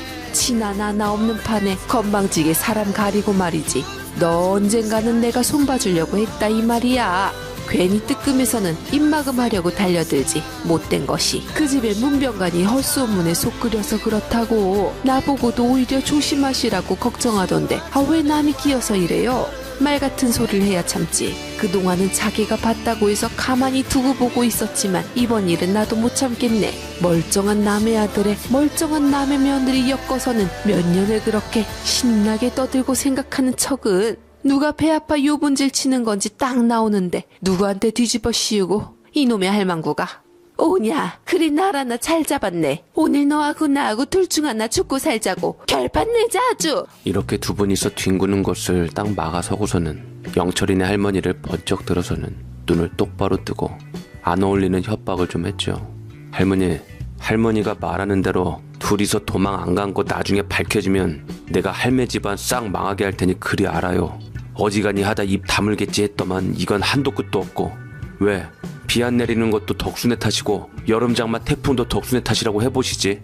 당장 우리 집에서 가만히 있는데 왜 둘 쑤시고 다녀요? 누가 고마워한다고. 콩잎 따가지 말라고 한 것 때문에 삐졌다는데 나 할매 알아요. 입 따가는 척 하면서 뿌리 들썩이게 해서 5그릇 중에 1그릇씩 죽이는 거. 할매 우리 집서도 그랬잖아. 들깻잎 따간다고 하면서 들락거리는데 꼭 할매만 다녀가면 몇 그릇씩 죽어나가더라고. 심보 곱게 써요. 우리 엄마 할매 주둥이 때문에 암 걸렸어. 경찰도 모르겠다는 두 사람 일 나불대지 말고 관계자로 하는 말이야. 아이고 매 정신 나가서 대합 씻어 거렁뱅이 짓 한다더니만 다 쇼였나 보네. 이거 봐 놓으라고. 사진이라도 찍어 놓을 것을. 이제는 증거 없다고 사람을 거짓말쟁이로 몰고 지 엄마 암 걸린 것도 물어내라 하네. 동네 사람들 이것 좀 봐요. 이놈이 기어이 돌았나 봐요. 두 놈도 얘가 뭘 어쩐 거 아니가 몰라. 이거나 이놈아. 지 편 들어줘도 뭐라 하고 앉았고 얘도 진작부터 제정신이 아닌 줄은 알았지만 하여간 동네 방조 제대로 들었네. 할매 한 번만 또 우리 집이나 덕순에 건드리면 나 가만히 안 있어요. 알아들어요? 나는 할머니 안 건드려요. 자식놈 망가뜨리지. 각오해요. 나 할매 자식이라면 이 동네 밖으로 시집간 여자도 안 봐줄 거니까. 정말 열이 받을 대로 받아 모처럼 만에 호랑이답게 눈에 안광을 쏘며 말하니 기어 들어가는 소리로 알았다고 합디다. 사실 인심을 잃을 대로 잃었던 할머니인데 우리나 덕순에 소문내고 다니며 제법 주목을 받게 되자 배는 것이 없던 모양이죠. 콩잎에 들깨잎 이야기에 잊고 있던 기억을 떠올린 동네 사람들은 맞다 그래서 멀리 했었지 하며 할머니가 사라지자 이상하게 저희만 다녀가면 그렇게 멀쩡하던 것들이 망가지고 죽어가던 이야기들을 하기 시작했습니다. 그날 덕수 어머니를 댁에 모시고 가며 귀에서 피가 나도록 고맙다는 소리를 들었지요. 영철이 할머니를 잡고 겁을 준 덕에 소문은 조금 줄었는데 그러고도 덕수와 제 아내의 향미 소식은 없었습니다. 그런데 그 1년 후 음주운전으로 잡힌 30톤 트레일러 모는 트럭 기사가 이상한 소리를 했답니다. 여죄를 추궁하는 과정에 한 5년 전쯤에 기억은 희미하지만 사고 친 것 같다는 이야기를 한 것이죠. 구비구비 운전길에 깜깜한 밤중에다 도로 말고는 낭떠러지라 헛것을 받겠거니 했는데 시간이 갈수록 가슴이 뜨끔한 것이 우리가 치킨무라고 놀리던 덕수의 하얀 티코가 앞에 가길래 괜히 시비를 걸었다가 순간 사라진 일이 있었는데 하도 작아서 못 봤거니 하고 말았답니다. 그 소리에 우리가 신고한 것도 있고 영 꺼림칙해서 군이 아닌 도의 도움을 빌어서 겨울 준비하는 산림관리반에 붙어서 산을 수색하다가 결국 소나무 중간에 걸려있는 차를 발견했습니다. 형편없이 구겨진 채로 덕수는 운전석, 향미는 뒤에서 발견이 되었지요. 처가에 전화를 하고 덕수네 어머니를 모시러 가며 어머니께 이 사실을 알리는데 비보에도 불구하고 그러면 그렇지 내 사람들이 나를 배신하지 않았다는 사실이 슬프고도 기뻤습니다. 에휴, 기어이 그냥 살아있지. 차라리 소문대로 도망가서 잘 살았으면 했건만 진작부터 이 세상 사람이 아니었구만. 어쩌냐 태여가. 아이고 불쌍한 것들. 애미가 가서 봐야 할 텐데 나도 이러고 있고 미안하다. 그래, 덕수네 어머니 잘 달래서 모시고 장례 잘 치르고 와라. 어쩌냐 그 아까운 것들이. 그동안 별의별 욕 듣고 편히 눈도 못 감았겠다. 얼마나 다행이냐. 그래도 우리는 끝까지 그 애들 편이었으니. 아휴, 향미 그것도 꿈에라도 나와 알릴 것이지. 살아생전에 그렇게 따박따박 할 말하던 내가 왜 나 여기 있으니 꺼내달란 소리 하나를 못하고 거기서. 아이고. 이제라도 발견해서 다행이죠. 계세요 엄마. 잘 보내고 올게요. 빈소에는 그동안 말로 업을 지은 마을 사람들로 바글바글했습니다. 지역신문 한 귀퉁이에 기사도 실리고요. 무엇보다 처가 식구들은 시시나마 건져서 다행이라고 위안하며 처음하고는 반응이 달랐으니 과연 어머니 말씀대로 소문에 휘둘리지 않고 끝까지 의심하지 않은 덕에 향미의 죽음을 오히려 담담하게 받아들이셨답니다.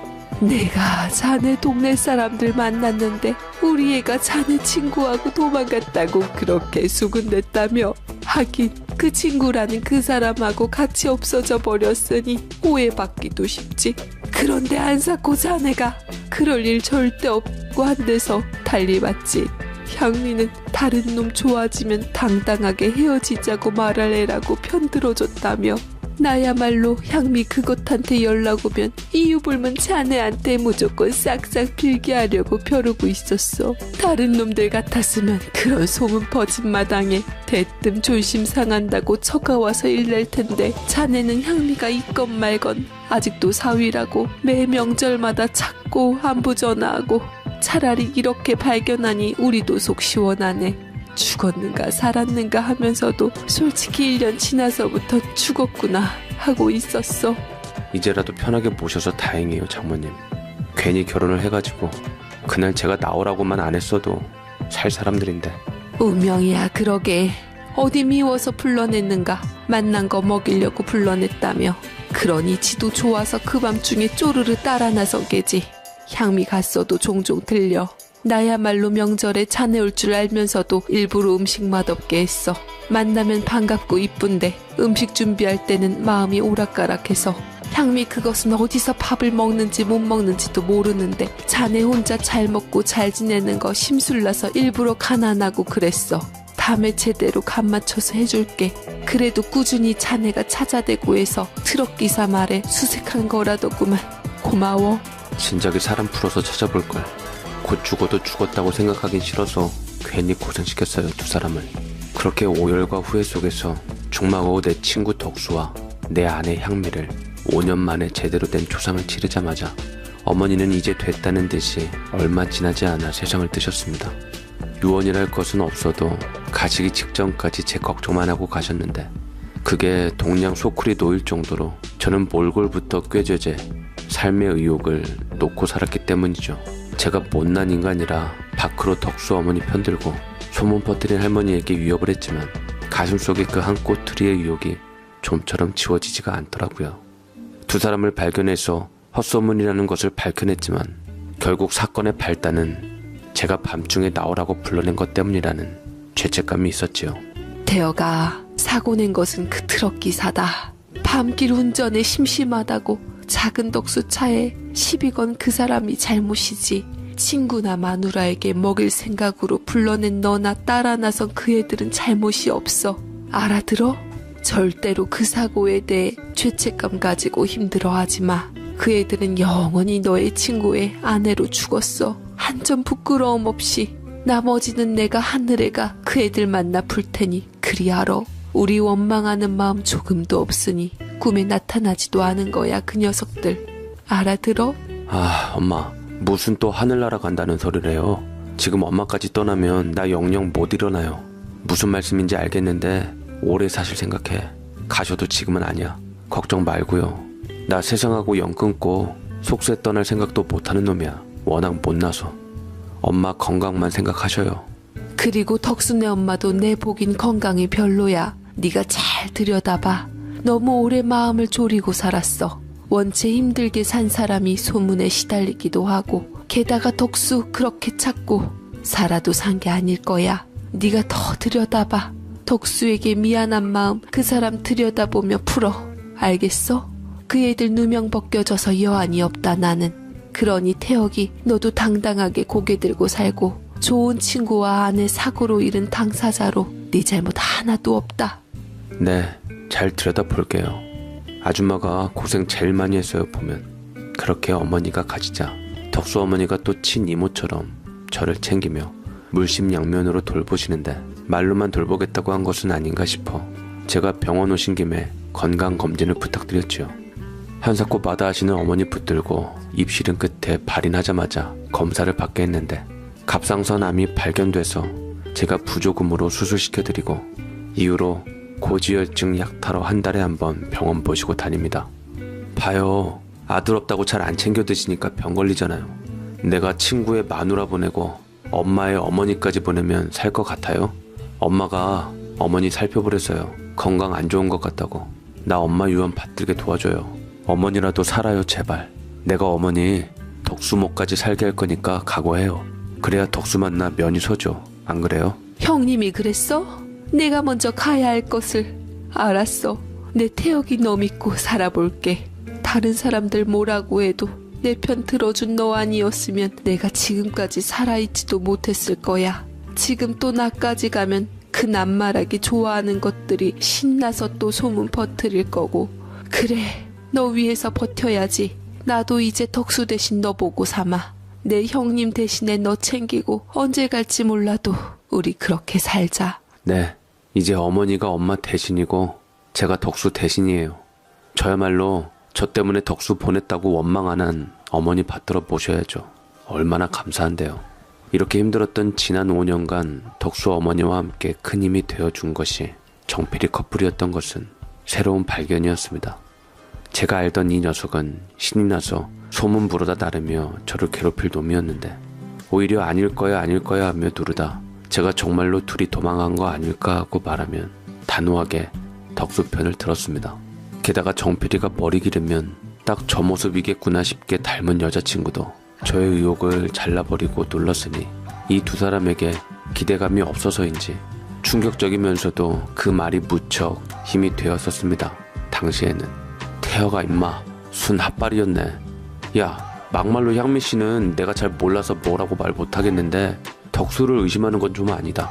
우리 그냥 친형제나 다름없어. 세상 어떤 이쁜 여자를 네가 옆에 끼고 나타나도 네 옆에 있는 순간 우리한테는 여자가 아니라고. 그런데 그 밤중에 자기네 생각해서 시내로 불러내는 길에 도망을 간다고? 그 허구한 날 많은 시간 놔두고? 아니야. 다른 건 몰라도 이건 네 편 못 들어주겠다. 야 향미씨 네 눈에는 이쁘지 우리가 보기엔 영 아니야. 그런데 소문이 영철이네 할머니며 순이네 엄마도 둘이 데이트하는 거 봤다고 그러잖아. 그냥 이렇게 근 2년 넘게 소식도 없으니 정말 둘이서 그런 건가 싶고 이렇게 2년간 소식이 없는 게 둘이 같이 가지 않은 증거라고. 둘이 봐라. 보통 면상이 아니에요. 덕수 봐라.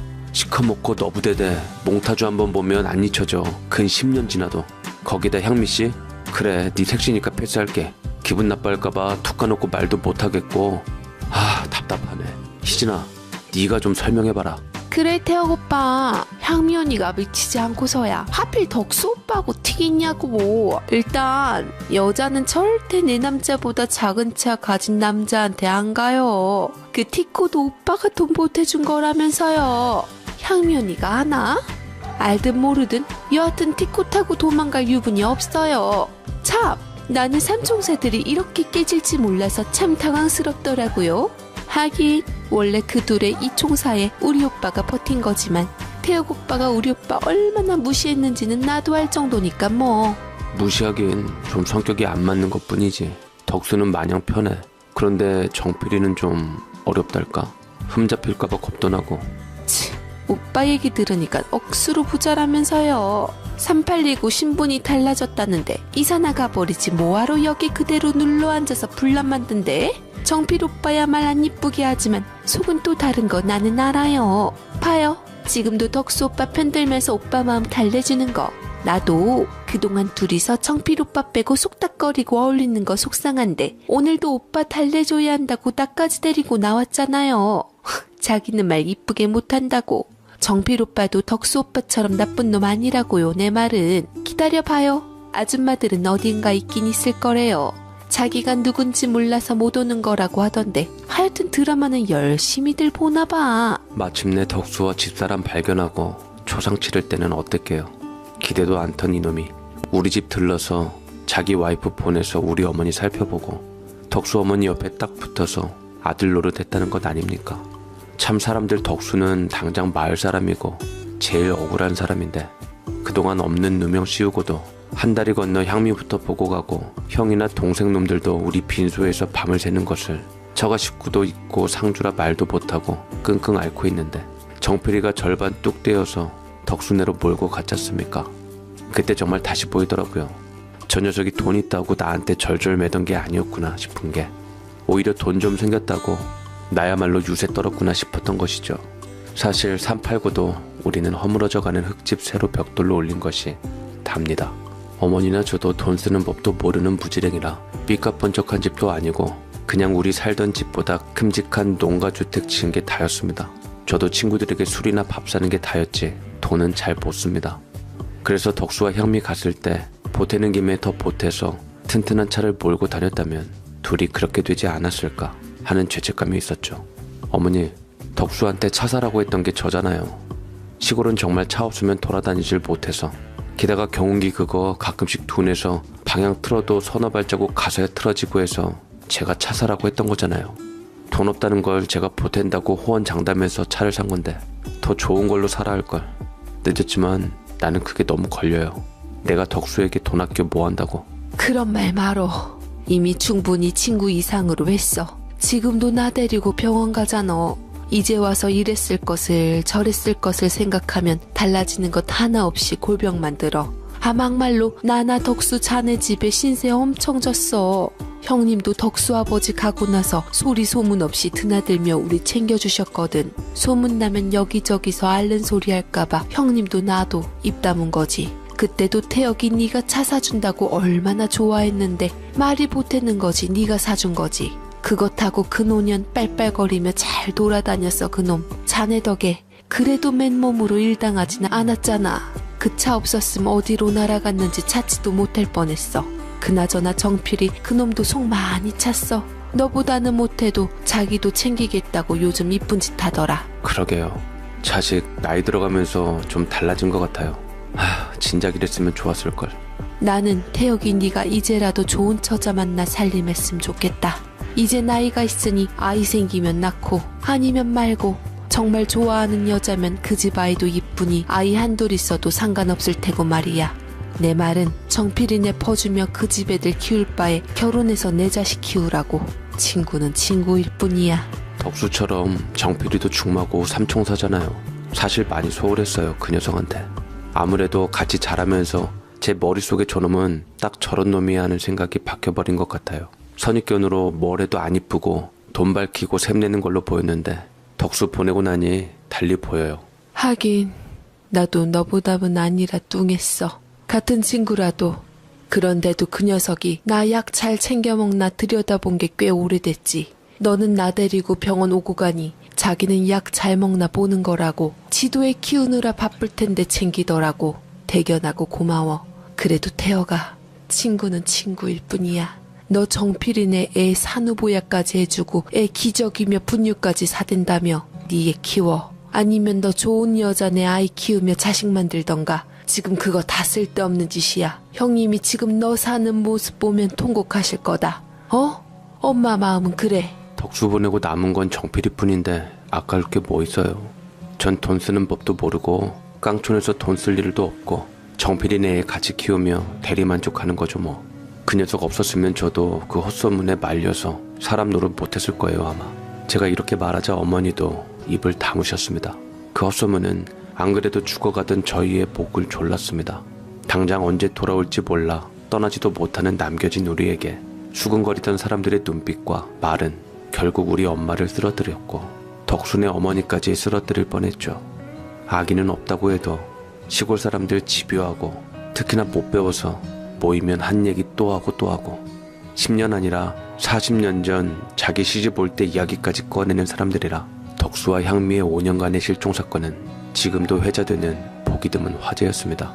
그동안은 지나치던 사소한 행동들도 눈에 보였는데 덕수 빈소보다 향미 빈소에 동네 후배들이 바글거렸던 그 얄팍함이 정필이를 다시 보게 했던 큰 사건이었죠. 한 달이 건너 친하지도 않은데 마누라 챙긴다고 5년 만에 덕수 찾은 어머니를 팽개치던 놈들, 저는 신뢰하지 않습니다. 향미를 위해서가 아니라 제게 잘 보이려고 한 게죠. 제가 덕수네보다 잘 사니까. 그날 이후 저는 덕수에게 할 모든 것을 정필이에게 베풀면서 살았습니다. 셋 중 남은 둘이 잘 지내는 의미도 있지만 정필이마저 잘못되면 저도 못 견딜 것 같아서였습니다. 야, 대체 너희 얼마나 부자인 거냐? 누나 하나에 동생까지 셋이 나눴으면 재산 훅 까일 텐데 너 뭐 먹고 살려고? 농사도 못 짓는 게 덕순의 엄마한테 퍼줘, 나한테 퍼줘. 내가 받으면서도 미안하고 부담스럽다. 물론 너 하는 만큼 우리 애들이 챙기면 좋으련만 사실 그게 기대하기도 좀 그렇잖냐. 따지고 보면 남인데 너 쓸 돈은 남겨라. 겁난다. 네가 왜 남이야? 의리로 죽고 사는 남자의 인생에 딱 하나 남은 중마고인데 덕수 보내고 유일하게 남은 너한테 아까울 게 어딨어. 나 같은 촌놈은 돈 쓰는 법도 몰라 쓸 일도 없어. 하루 10,000원이면 족하지 뭐. 없으면 나는 1,000원으로 살면 되지. 촌놈이 촌에서 설마 굶어 죽게 하겠냐. 정 배고프면 대합실에서 또 누워서 자지 뭐. 근 20,000원 거치더라. 이 자식 눈물 나게. 그때 얘기는 하지도 마라. 나 그때 친구 둘 다 잃는 줄 알고 미치는 줄 알았다. 정필이의 새로운 모습에 저는 그동안 못했던 마음에 덕수의 빈자리까지 겹쳐서 물심양면으로 도왔습니다. 아마 어머니가 말하는 여자아이라도 키우며 가정 꾸릴 거라면 정필이네 둘째를 제가 입적할 생각까지 하고 있었죠. 당시 정필이가 애가 셋이었거든요. 보험료가 많다고 징징거리는데 저도 저 잘 따르는 둘째를 삼촌이 아닌 아버지로 공부 가르치고 딸처럼 키울까 하던 참이었습니다. 당장 정필이나 재수씨도 중간에 끼인 딸 대학까지 못 보낼 것 같다고 걱정이 많아서 40 넘어서부터는 이미 늦은 마당에 집 왔다 갔다 하면서 아버지 소리 듣고 싶다는 욕심이 부쩍 생겼던 터였죠.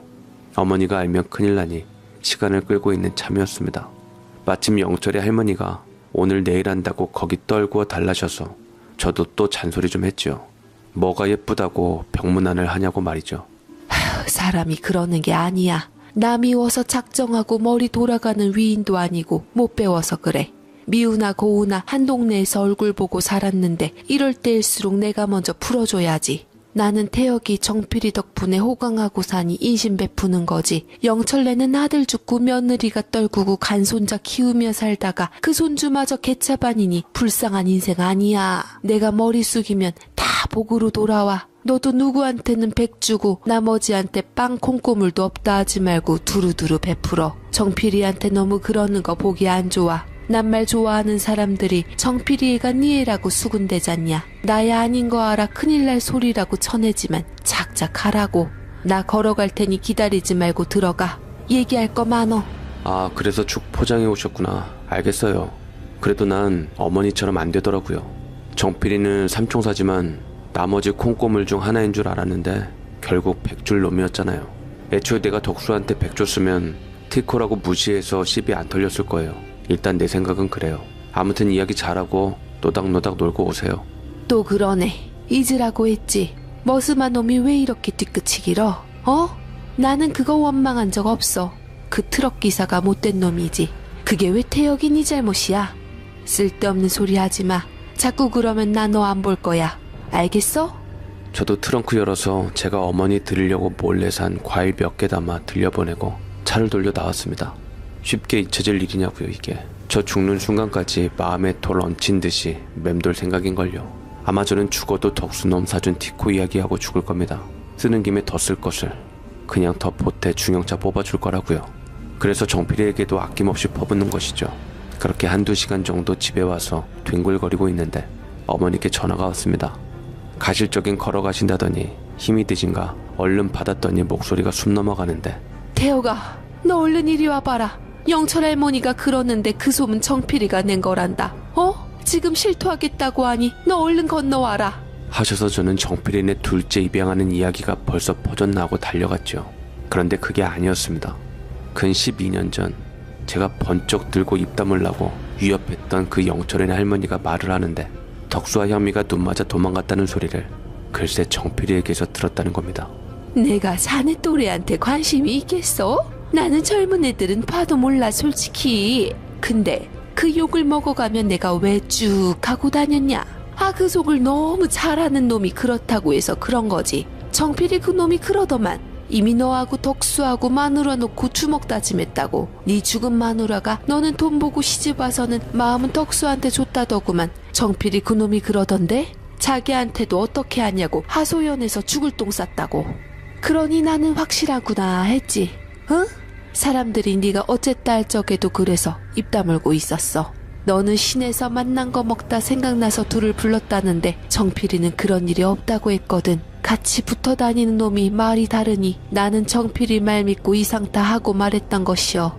그놈도 한날나 마주쳤는데 자기가 말했다는 말만 하지 말고 열심히 퍼뜨리라고 하더라고. 도망간 거 아니면 너한테 일 당한 건데 범인 잡아야 하지 않겠냐고. 뭐라고요? 정필이가 왜?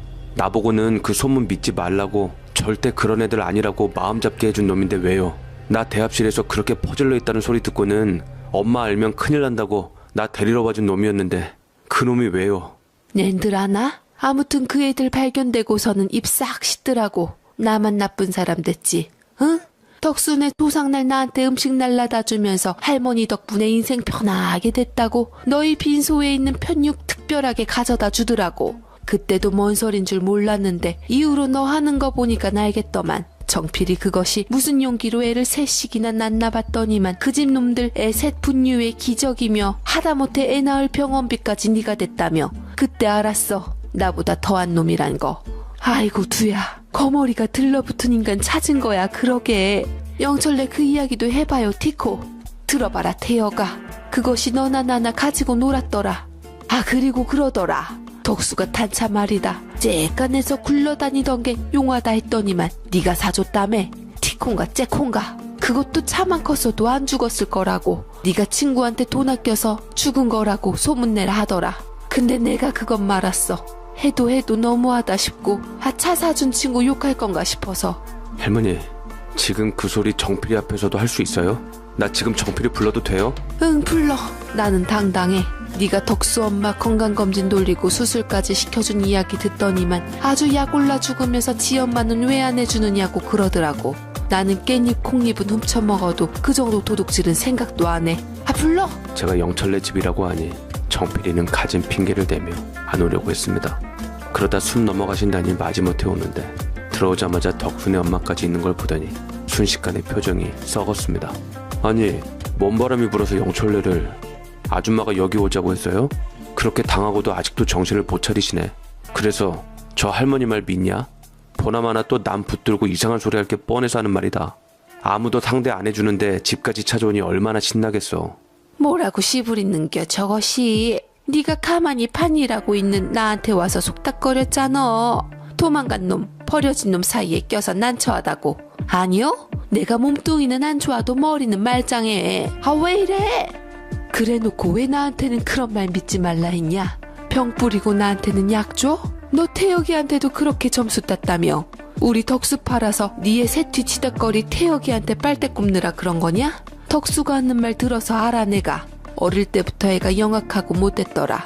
셋이 어울려도 너는 곁다리였던 거 잘 알고 우리 덕수 그렇게 되고 고맙게 여겼는데 다 태혁이한테 점수 따려고 그랬니? 나 정말 사람들 참 얄팍하네. 저 할머니 말을 믿어? 어머니 나 진심이었다고요. 어차피 그 소문 아니라도 저 자식한테 나밖에 안 남아서 그게 그거인데 거기다 내가 조금 극적인 양념 친 거예요. 봐, 내가 그 소문에 안 휘둘리게 옆에서 도움 줬잖아. 넌 내가 살렸어, 이 자식아. 너는 하루에 10,000원만 쓰면 되는 놈이라며. 나는 하루에 10만원, 20만원 벌어도 모자라. 아니, 이제 하나 달랑 남은 내가 친구로 있는 놈 도움 좀 받으면 안 돼요? 지가 좋다고 퍼주는걸? 정필이가 오히려 당당하게 하는 말에 저는 딱 잘라 말했습니다. 그 헛소문을 퍼뜨린 이유를 알겠거든요. 한마디로 저희 죄책감을 자극해서 덕수에게 하듯이, 아니 그보다 더 받아내려고 한 거죠. 이 치떨리는 일을 벌인 놈인 줄도 모르고 놈이 말한 대로 하나 남은 중마고우 운운하며 정필이 둘째를 양녀 삼았으면 어쩔 뻔했나. 저는 등골이 서늘해졌습니다. 아니, 나는 좋아서 퍼준 거 아니야. 혹시나 네가 덕수처럼 될까봐 겁나서였지. 절대 네가 좋아서 한 건 아니야. 한마디로 네가 거머리처럼 나한테 들러붙어서 네 자식 키우는 것 알면서도 나는 고통스러웠다고. 그런데 하나만 묻자. 덕수 티코 가지고 내 탓하던 그 소문, 혹시 니네 둘째랑 양녀 삼아라 하는 거하고 관련 있냐? 너 나한테 빌부터 빨대 꼽는 것이 다가 아니라 아주 아작내려고 작정한 것 같아서 하는 말이야. 제 예상대로 양자 이야기에 할머니와 어머니가 난리가 났습니다. 아이는 예뻐도 제가 이야기를 들으며 묘한 반감이 생겼던 것과 같은 이유를 대시며 흥분들을 하시기 시작했죠. 아이고 못이 어째요? 양녀? 이놈들이 미쳐버렸나 보네. 준다는 놈이나 받는다는 놈이나 이 정신 나간 것들 푸닥거리 좀 해야겠네. 도른 것들. 에라이, 친구는 친구지. 자식 나눠 갖는 친구가 어딨어 이놈들아. 그러면 태혁이 제사는 정필이 둘째가 갖겠네. 중먹어우 어쩌거야 지들 얘기고 친구 그까짓 건 아무것도 아니지 뭐. 그러니 태혁이 돈 다 못 쓰고 죽으면 형하고 동생한테 가지만 양자로 하나 딱 걸어두면 다 정필이 것이 되는 거잖요. 설마 그거 노리고? 덕수 그렇게 이간질한 게 그것 때문이었냐? 아이고 징그럽다. 아유 속 울렁거려. 가버려라 이거사. 정필이는 바로 도망을 갔고 저희도 곧 영철내에서 나왔습니다. 그리고 1시간도 안 돼서 그때까지도 덕수네와 저를 힐끔거리던 마을 사람들과 옆 동네, 옆 동네로 소문이 빠르게 퍼져나갔죠. 정필이네 아이들은 학교 가는 길에도 울고 동네에서 아무도 놀아주지 않았지만 돌아가신 엄마나 덕수 어머니 생각하면 다 지 아버지의 업보를 돌려받은 거라 전혀 불쌍하지 않았고 결국 한 달도 못 되어 정필이는 마을을 떴습니다. 유일한 중마고우 덕수는 갔지만 어머니는 오히려 모두를 품는 마음으로 저를 구해주셨습니다. 저라면 절대로 영철네 할머니한테 안 찾아갔을 텐데 말이죠. 어머니 덕에 친구란 이름의 거머리로 달라붙은 정필이의 본 모습을 알게 되었던 것이죠. 아직 생존해서 제 곁에 계시는 어머니는 이제라도 가정을 가지라 하시는데 모르겠습니다. 자신이 없는데 혹시라도 덕순의 누님이나 동생이 힘들면 힘이 돼줄 마음은 있습니다. 산골짜기선 큰 돈이 필요가 없거든요. 그래서 저도 안 아까운 친구 만날 날을 기다리며 저는 산골짜기에서 버티고 있습니다. 언젠가는 기회가 오겠죠. 들어주셔서 감사합니다.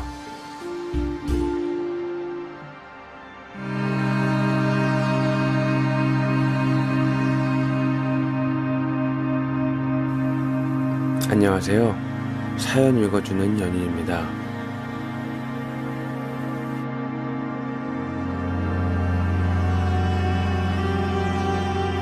오늘의 사연은 별채에 숨겨져 있던 그 남자. 아내가 나 몰래 1년여간 숨긴 충격적인 비밀 이라는 사연입니다.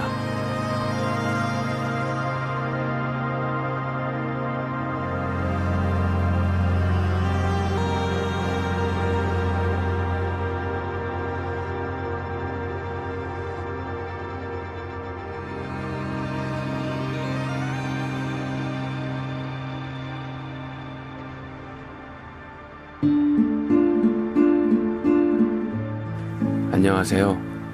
저는 50대 후반 남자입니다. 젊었을 적부터 계속 좋은 동네 널찍한 터에서 주유소를 운영하던 덕분에 나름 부유하게 잘 살았습니다만 얼마 전 2번째 이혼을 하는 비극을 겪기도 했죠. 어찌 보면 이건 예견된 이혼이었을지도 모르겠네요. 저는 15년 전 재혼을 했습니다. 첫 번째 부인과 사별한 지 8년 만이었죠. 집사람을 처음 봤을 때 단아하고 순수해 보이는 게 좋았습니다. 첫 번째 부인이 비록 사별이긴 했지만 큰 씀씀이 덕에 이혼 위기가 여러 번 있었거든요. 첫 번째 부인 사이에 딸아이 2명이 있었어요. 제가 주변 사람들의 권유로 재혼 결심을 했을 적에 제일 신경을 썼던 건 바로 제 2 딸이었습니다. 딸아이들은 초등학교 6학년, 5학년, 연년생으로 참 예민할 시기라서 혹여나 새엄마가 들어와서 적응 못하고 삐딱선을 탈까 염려스러웠습니다. 그래도 아무래도 여자아이들이라서 그런지 엄마의 빈자리가 더 크게 느껴지더라고요. 어차피 저는 어느 정도 재력을 갖고 있으니 도둑심보이긴 하지만 처녀장가도 갈 생각까지 갖고 있었습니다만 또 한편으로 생각해보니 자식을 안 낳아본 여자가 어찌 자식에 대해 내리사랑을 알까 싶어 적당히 결혼도 하고 애도 낳아본 맘씨 좋은 여자를 골라보기로 했습니다. 그리고 그 사람이 바로 2번째 아내였죠. 안녕하세요. 김혁호 사장님 맞으시죠? 저는 남편이랑 이혼한 지 4년 정도 되었고요. 사장님께서 딸 2 있으시다고 했는데 저도 초등학교 5학년짜리 아들 하나가 있어요. 라고 했습니다. 딱 보아하니 외모도 단아하니 천상 여자 같은 느낌이 드는 게 멈춰왔던 제 심장이 뛰는 걸 느꼈습니다. 이 여자라면 제 아내이자 제 2 딸의 엄마가 잘 돼줄 것 같더라고요. 여자의 아들은 다행히도 이혼한 전 남편이 기르고 있다고 말했습니다. 저는 적극적으로 그 여자에게 대시했고 각고의 노력 끝에 그녀의 마음을 얻어 우리는 머지않아 소소한 결혼식을 올렸습니다. 아내가 된 그녀는 제 예상대로 너무나 검소하고 착한 여자였어요. 사별을 했던 아내와는 다르게 헤프게 돈을 쓰지도 않았고 가계부까지 쓰며 알뜰하게 살림을 꾸려나갔습니다. 2 딸의 예민함과 적대감도 현명하게 감수할 뿐만 아니라 저는 홀어머니까지 모시고 살았는데 치매를 앓고 계셔서 힘든 병간호까지 다 해야 했는데도 불만, 불평 하나 없이 잘하는 그야말로 효부였네요. 어디서 이런 복덩이가 들어왔는지 아내는 하나부터 10까지 안 예쁜 구석이 없었어요. 그러나 제가 아내에게 정을 붙이니 딸들은 질투가 났나 봅니다. 간혹 심하게 중상모략을 하기 시작하더라고요.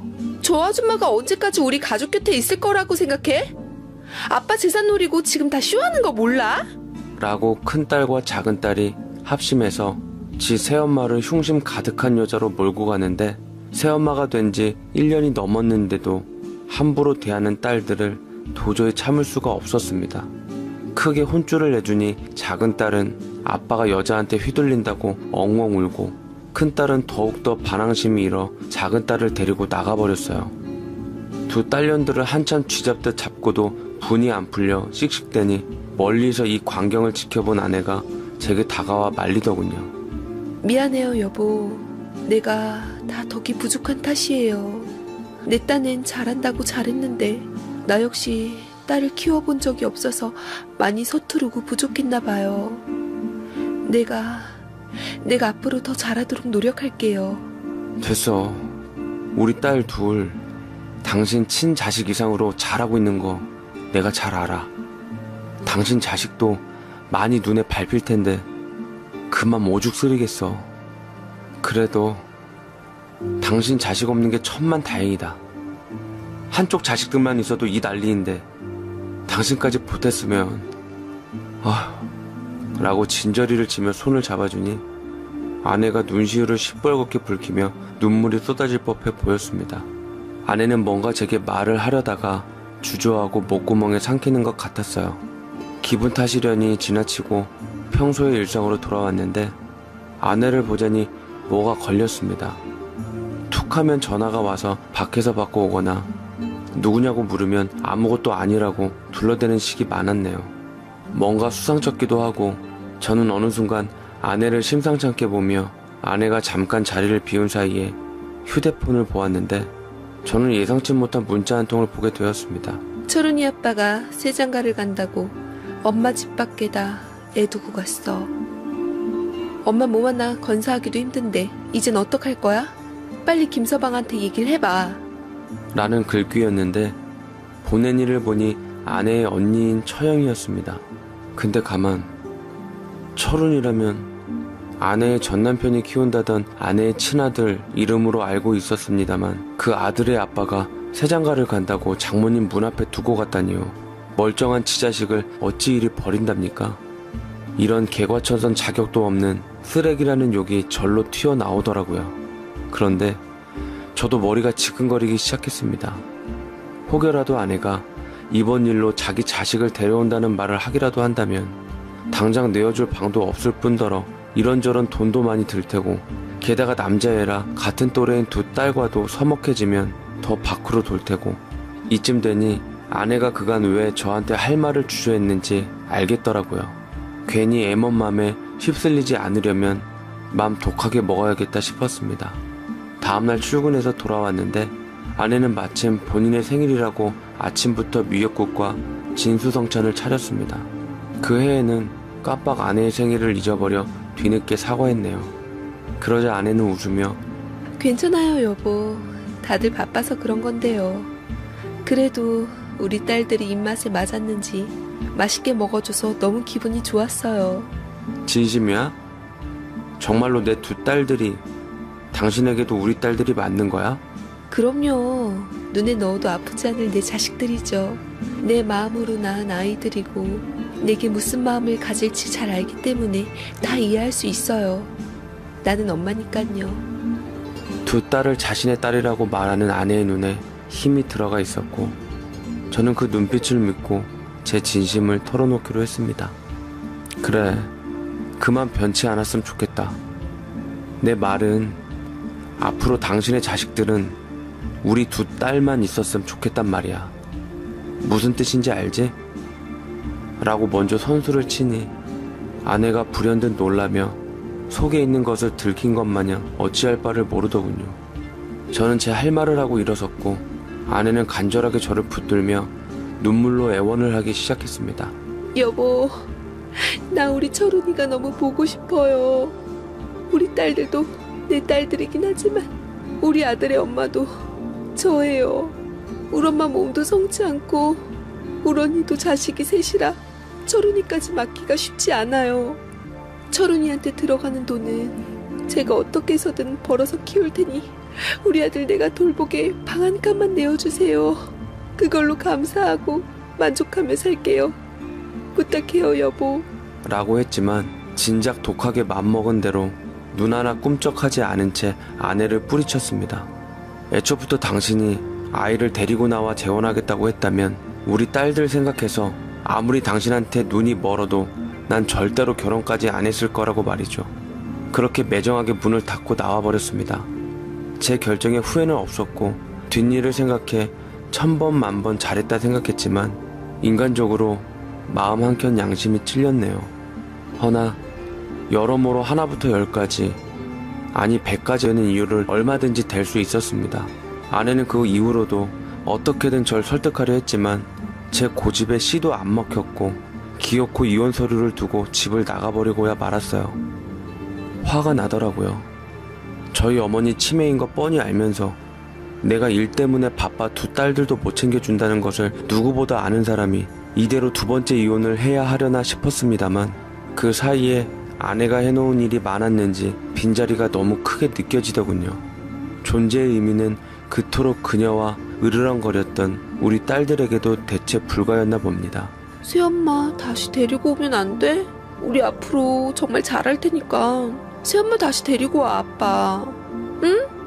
라고 졸라대고 어머니도 자꾸만 그녀를 찾으시는 것 같아서 저는 결국 아내를 찾아가 좋은 말로 달래기로 했습니다.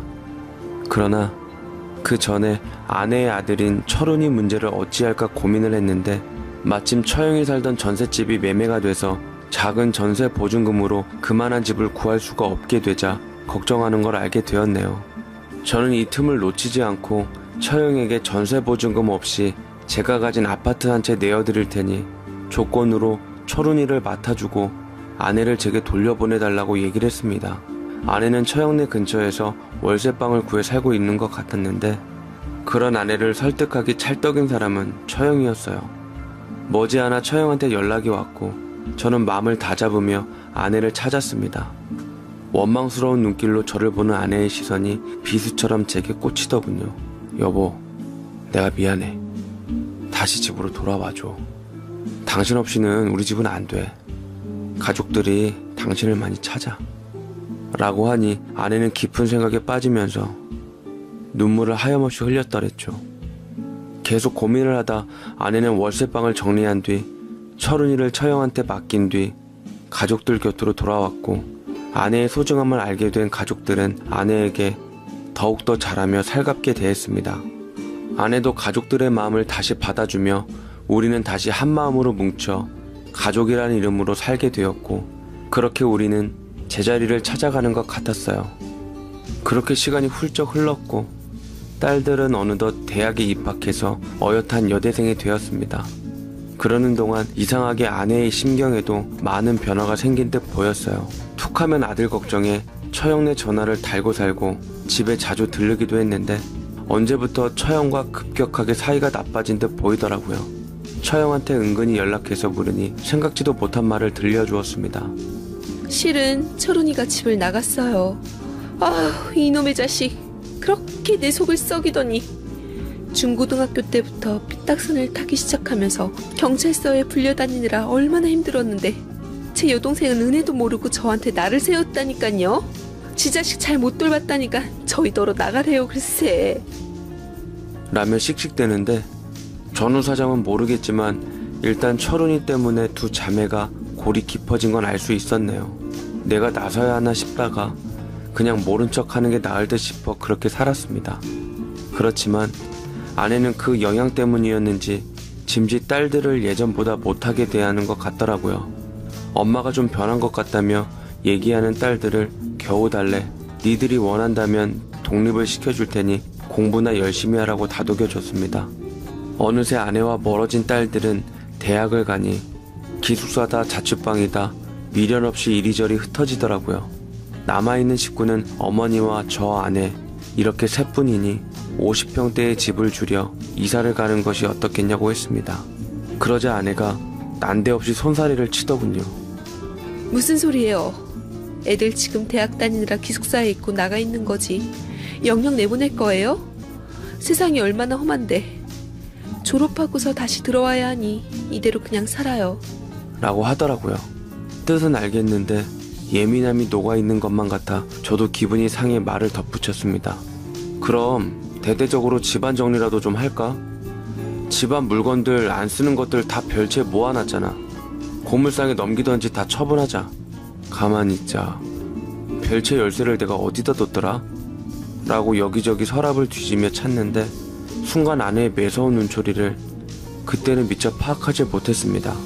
아내는 둘러대며 별채에 곰팡이도 많이 피고 열면 괜히 일이 많아지니 엄한데 기운 빼지 말고 당신 집 매매 생각 있는 것 같은데 그때 처리하거나 하자고 미루자더군요. 마침 주유소에 바쁜 일도 좀 생기고 해서 저는 뭔가 찜찜했지만 어차피 집안일은 아내에게 맡기기로 했으니 뜻에 따르기로 했습니다. 그런데 어느 날 저희 어머니께서 저를 붙잡고 말씀을 하시더군요. 저기 웬 놈이 있어. 네 아내가 내 먹을 걸 죄 쓸어준다고 라고 얘기를 하시며 별채를 가리키시는데 처음에는 대수롭지 않게 치매 노인이 그냥 뱉은 말로 여겼지만 계속 반복해서 같은 말과 장소를 가리키니 그때부터 별채만 보면 쎄한 느낌이 등골을 타고 주르륵 흘렀고 소름이 돋을 지경이었습니다. 딸들도 방학 때 집으로 돌아와 자물쇠가 굳건히 잠긴 별채 안에서 이상한 소리가 들린다고 저마다 얘기하는 거예요. 저는 한계점이 다다라와 안 되겠다 싶어 열쇠공을 불러 별채의 자물쇠를 따기로 했고 마침 밖에서 외출을 했다 들어온 아내는 이 광경을 보고 어김없이 제 앞을 가로막으며 필사적으로 소리를 쳤습니다. 지금 뭐 하는 거예요? 왜 내 허락도 없이 별채에 손을 대냐고요? 라고 도가 넘을 정도로 신경질을 내며 반응했고 저는 아내의 수상한 행동에 억지로 밀치며 별채를 열어달라고 했습니다. 별채를 열 수 없겠다는 아내와 기필코 열고야 말겠다는 저와 부딪혀 몸싸움이 났는데 그 사이 열쇠공은 자물쇠를 기어코 따버렸고 무작정 별채 안으로 들어가 보니 가구 뒤편에서 사람의 인기척이 들렸습니다. 귀신보다 더 무서운 게 사람이라고 저는 긴장하며 다가갔는데 저는 그 정체를 확인하고는 거의 까무러칠 지경이었어요. 아직은 앳된 외모의 남자였는데 아내와 묘하게 닮아있는 분위기라는 것을 파악한 저는 그 아이가 아내의 아들 철훈이라는 것을 알게 되었습니다. 작은 딸과 동갑이었던 그 아이는 21살이 되어 있었는데 1여 년 동안 이곳 별채에서 숨어 지냈다고 하더군요. 이유는 다름 아닌 그 아이가 벌인 행각 때문이었습니다. 처형, 그러니까 철훈이는 이모 밑에서 자랐는데 이모가 자신의 아이 셋을 돌보느라 철훈이에게 많이 소홀히 했던 것 같더라고요. 아무리 사랑하는 조카였지만 자기 자식만은 못했겠죠. 철훈이는 방황하다가 끝내는 가출을 해버렸고 그러면서 나쁜 아이들과 어울리면서 험난한 10대 시절을 보냈던 것 같아요. 그러다가 돌이킬 수 없는 나쁜 짓을 해버렸고 절도 사기 혐의로 지명수배가 된 상황이라고 하더라고요. 그런 철훈이를 보며 아내는 내내 가슴 아파하다가 아들을 품어줄 건 어미밖에 없다고 여겼던 건지 몰래 별채로 불러와 식사를 챙겨주며 법망을 피해 숨겨주었던 거고 별채 안 먼지 구덩이에서 철훈이는 살고 있었던 겁니다. 아내는 철훈이 앞을 가로막으며 한 맺힌 모종으로 제게 악을 바락바락 쏟았습니다. 이게 다 당신 때문이야. 당신 때문에 내 아들이 이런 꼴이 되었다고.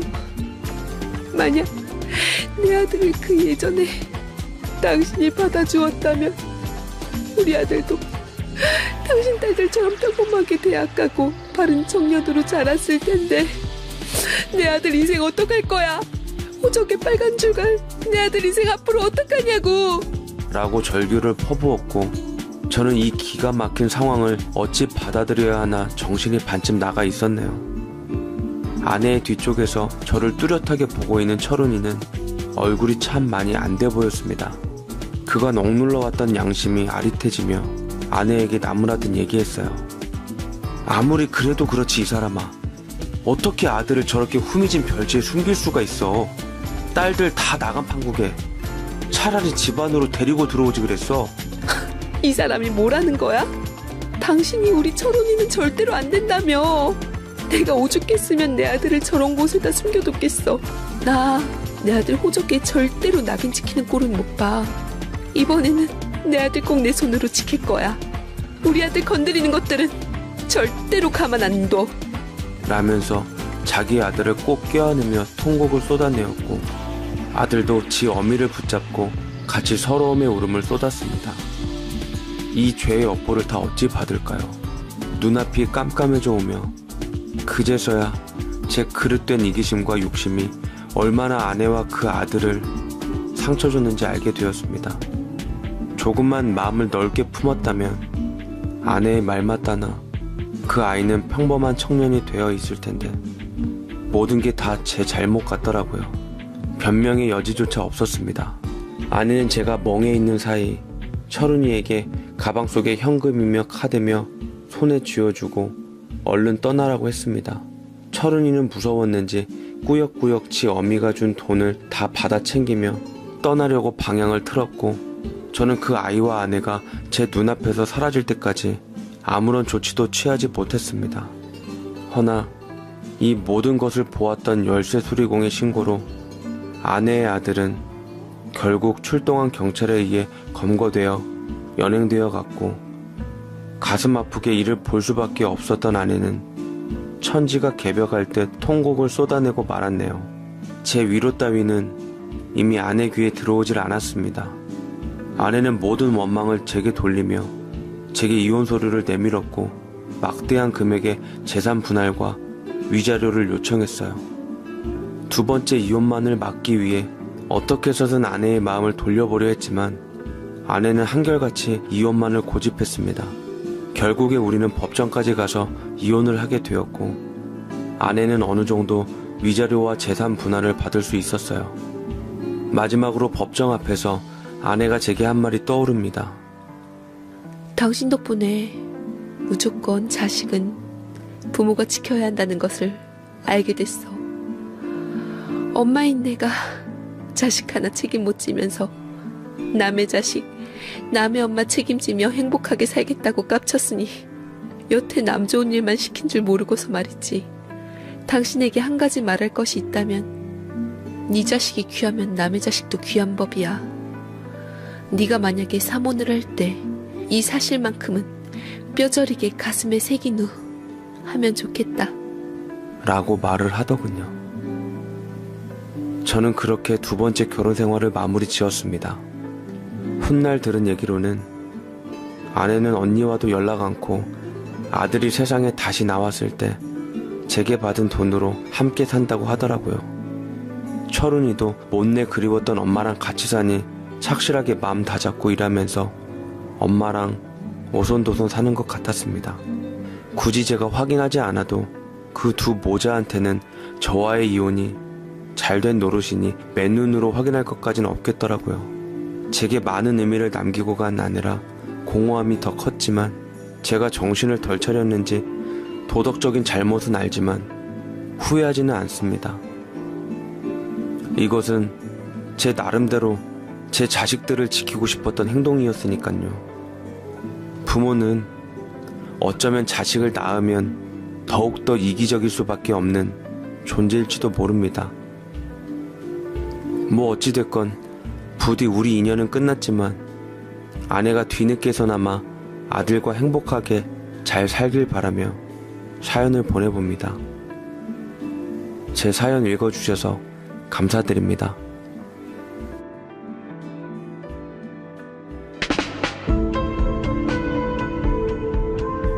사연 읽어주는 연인이었습니다.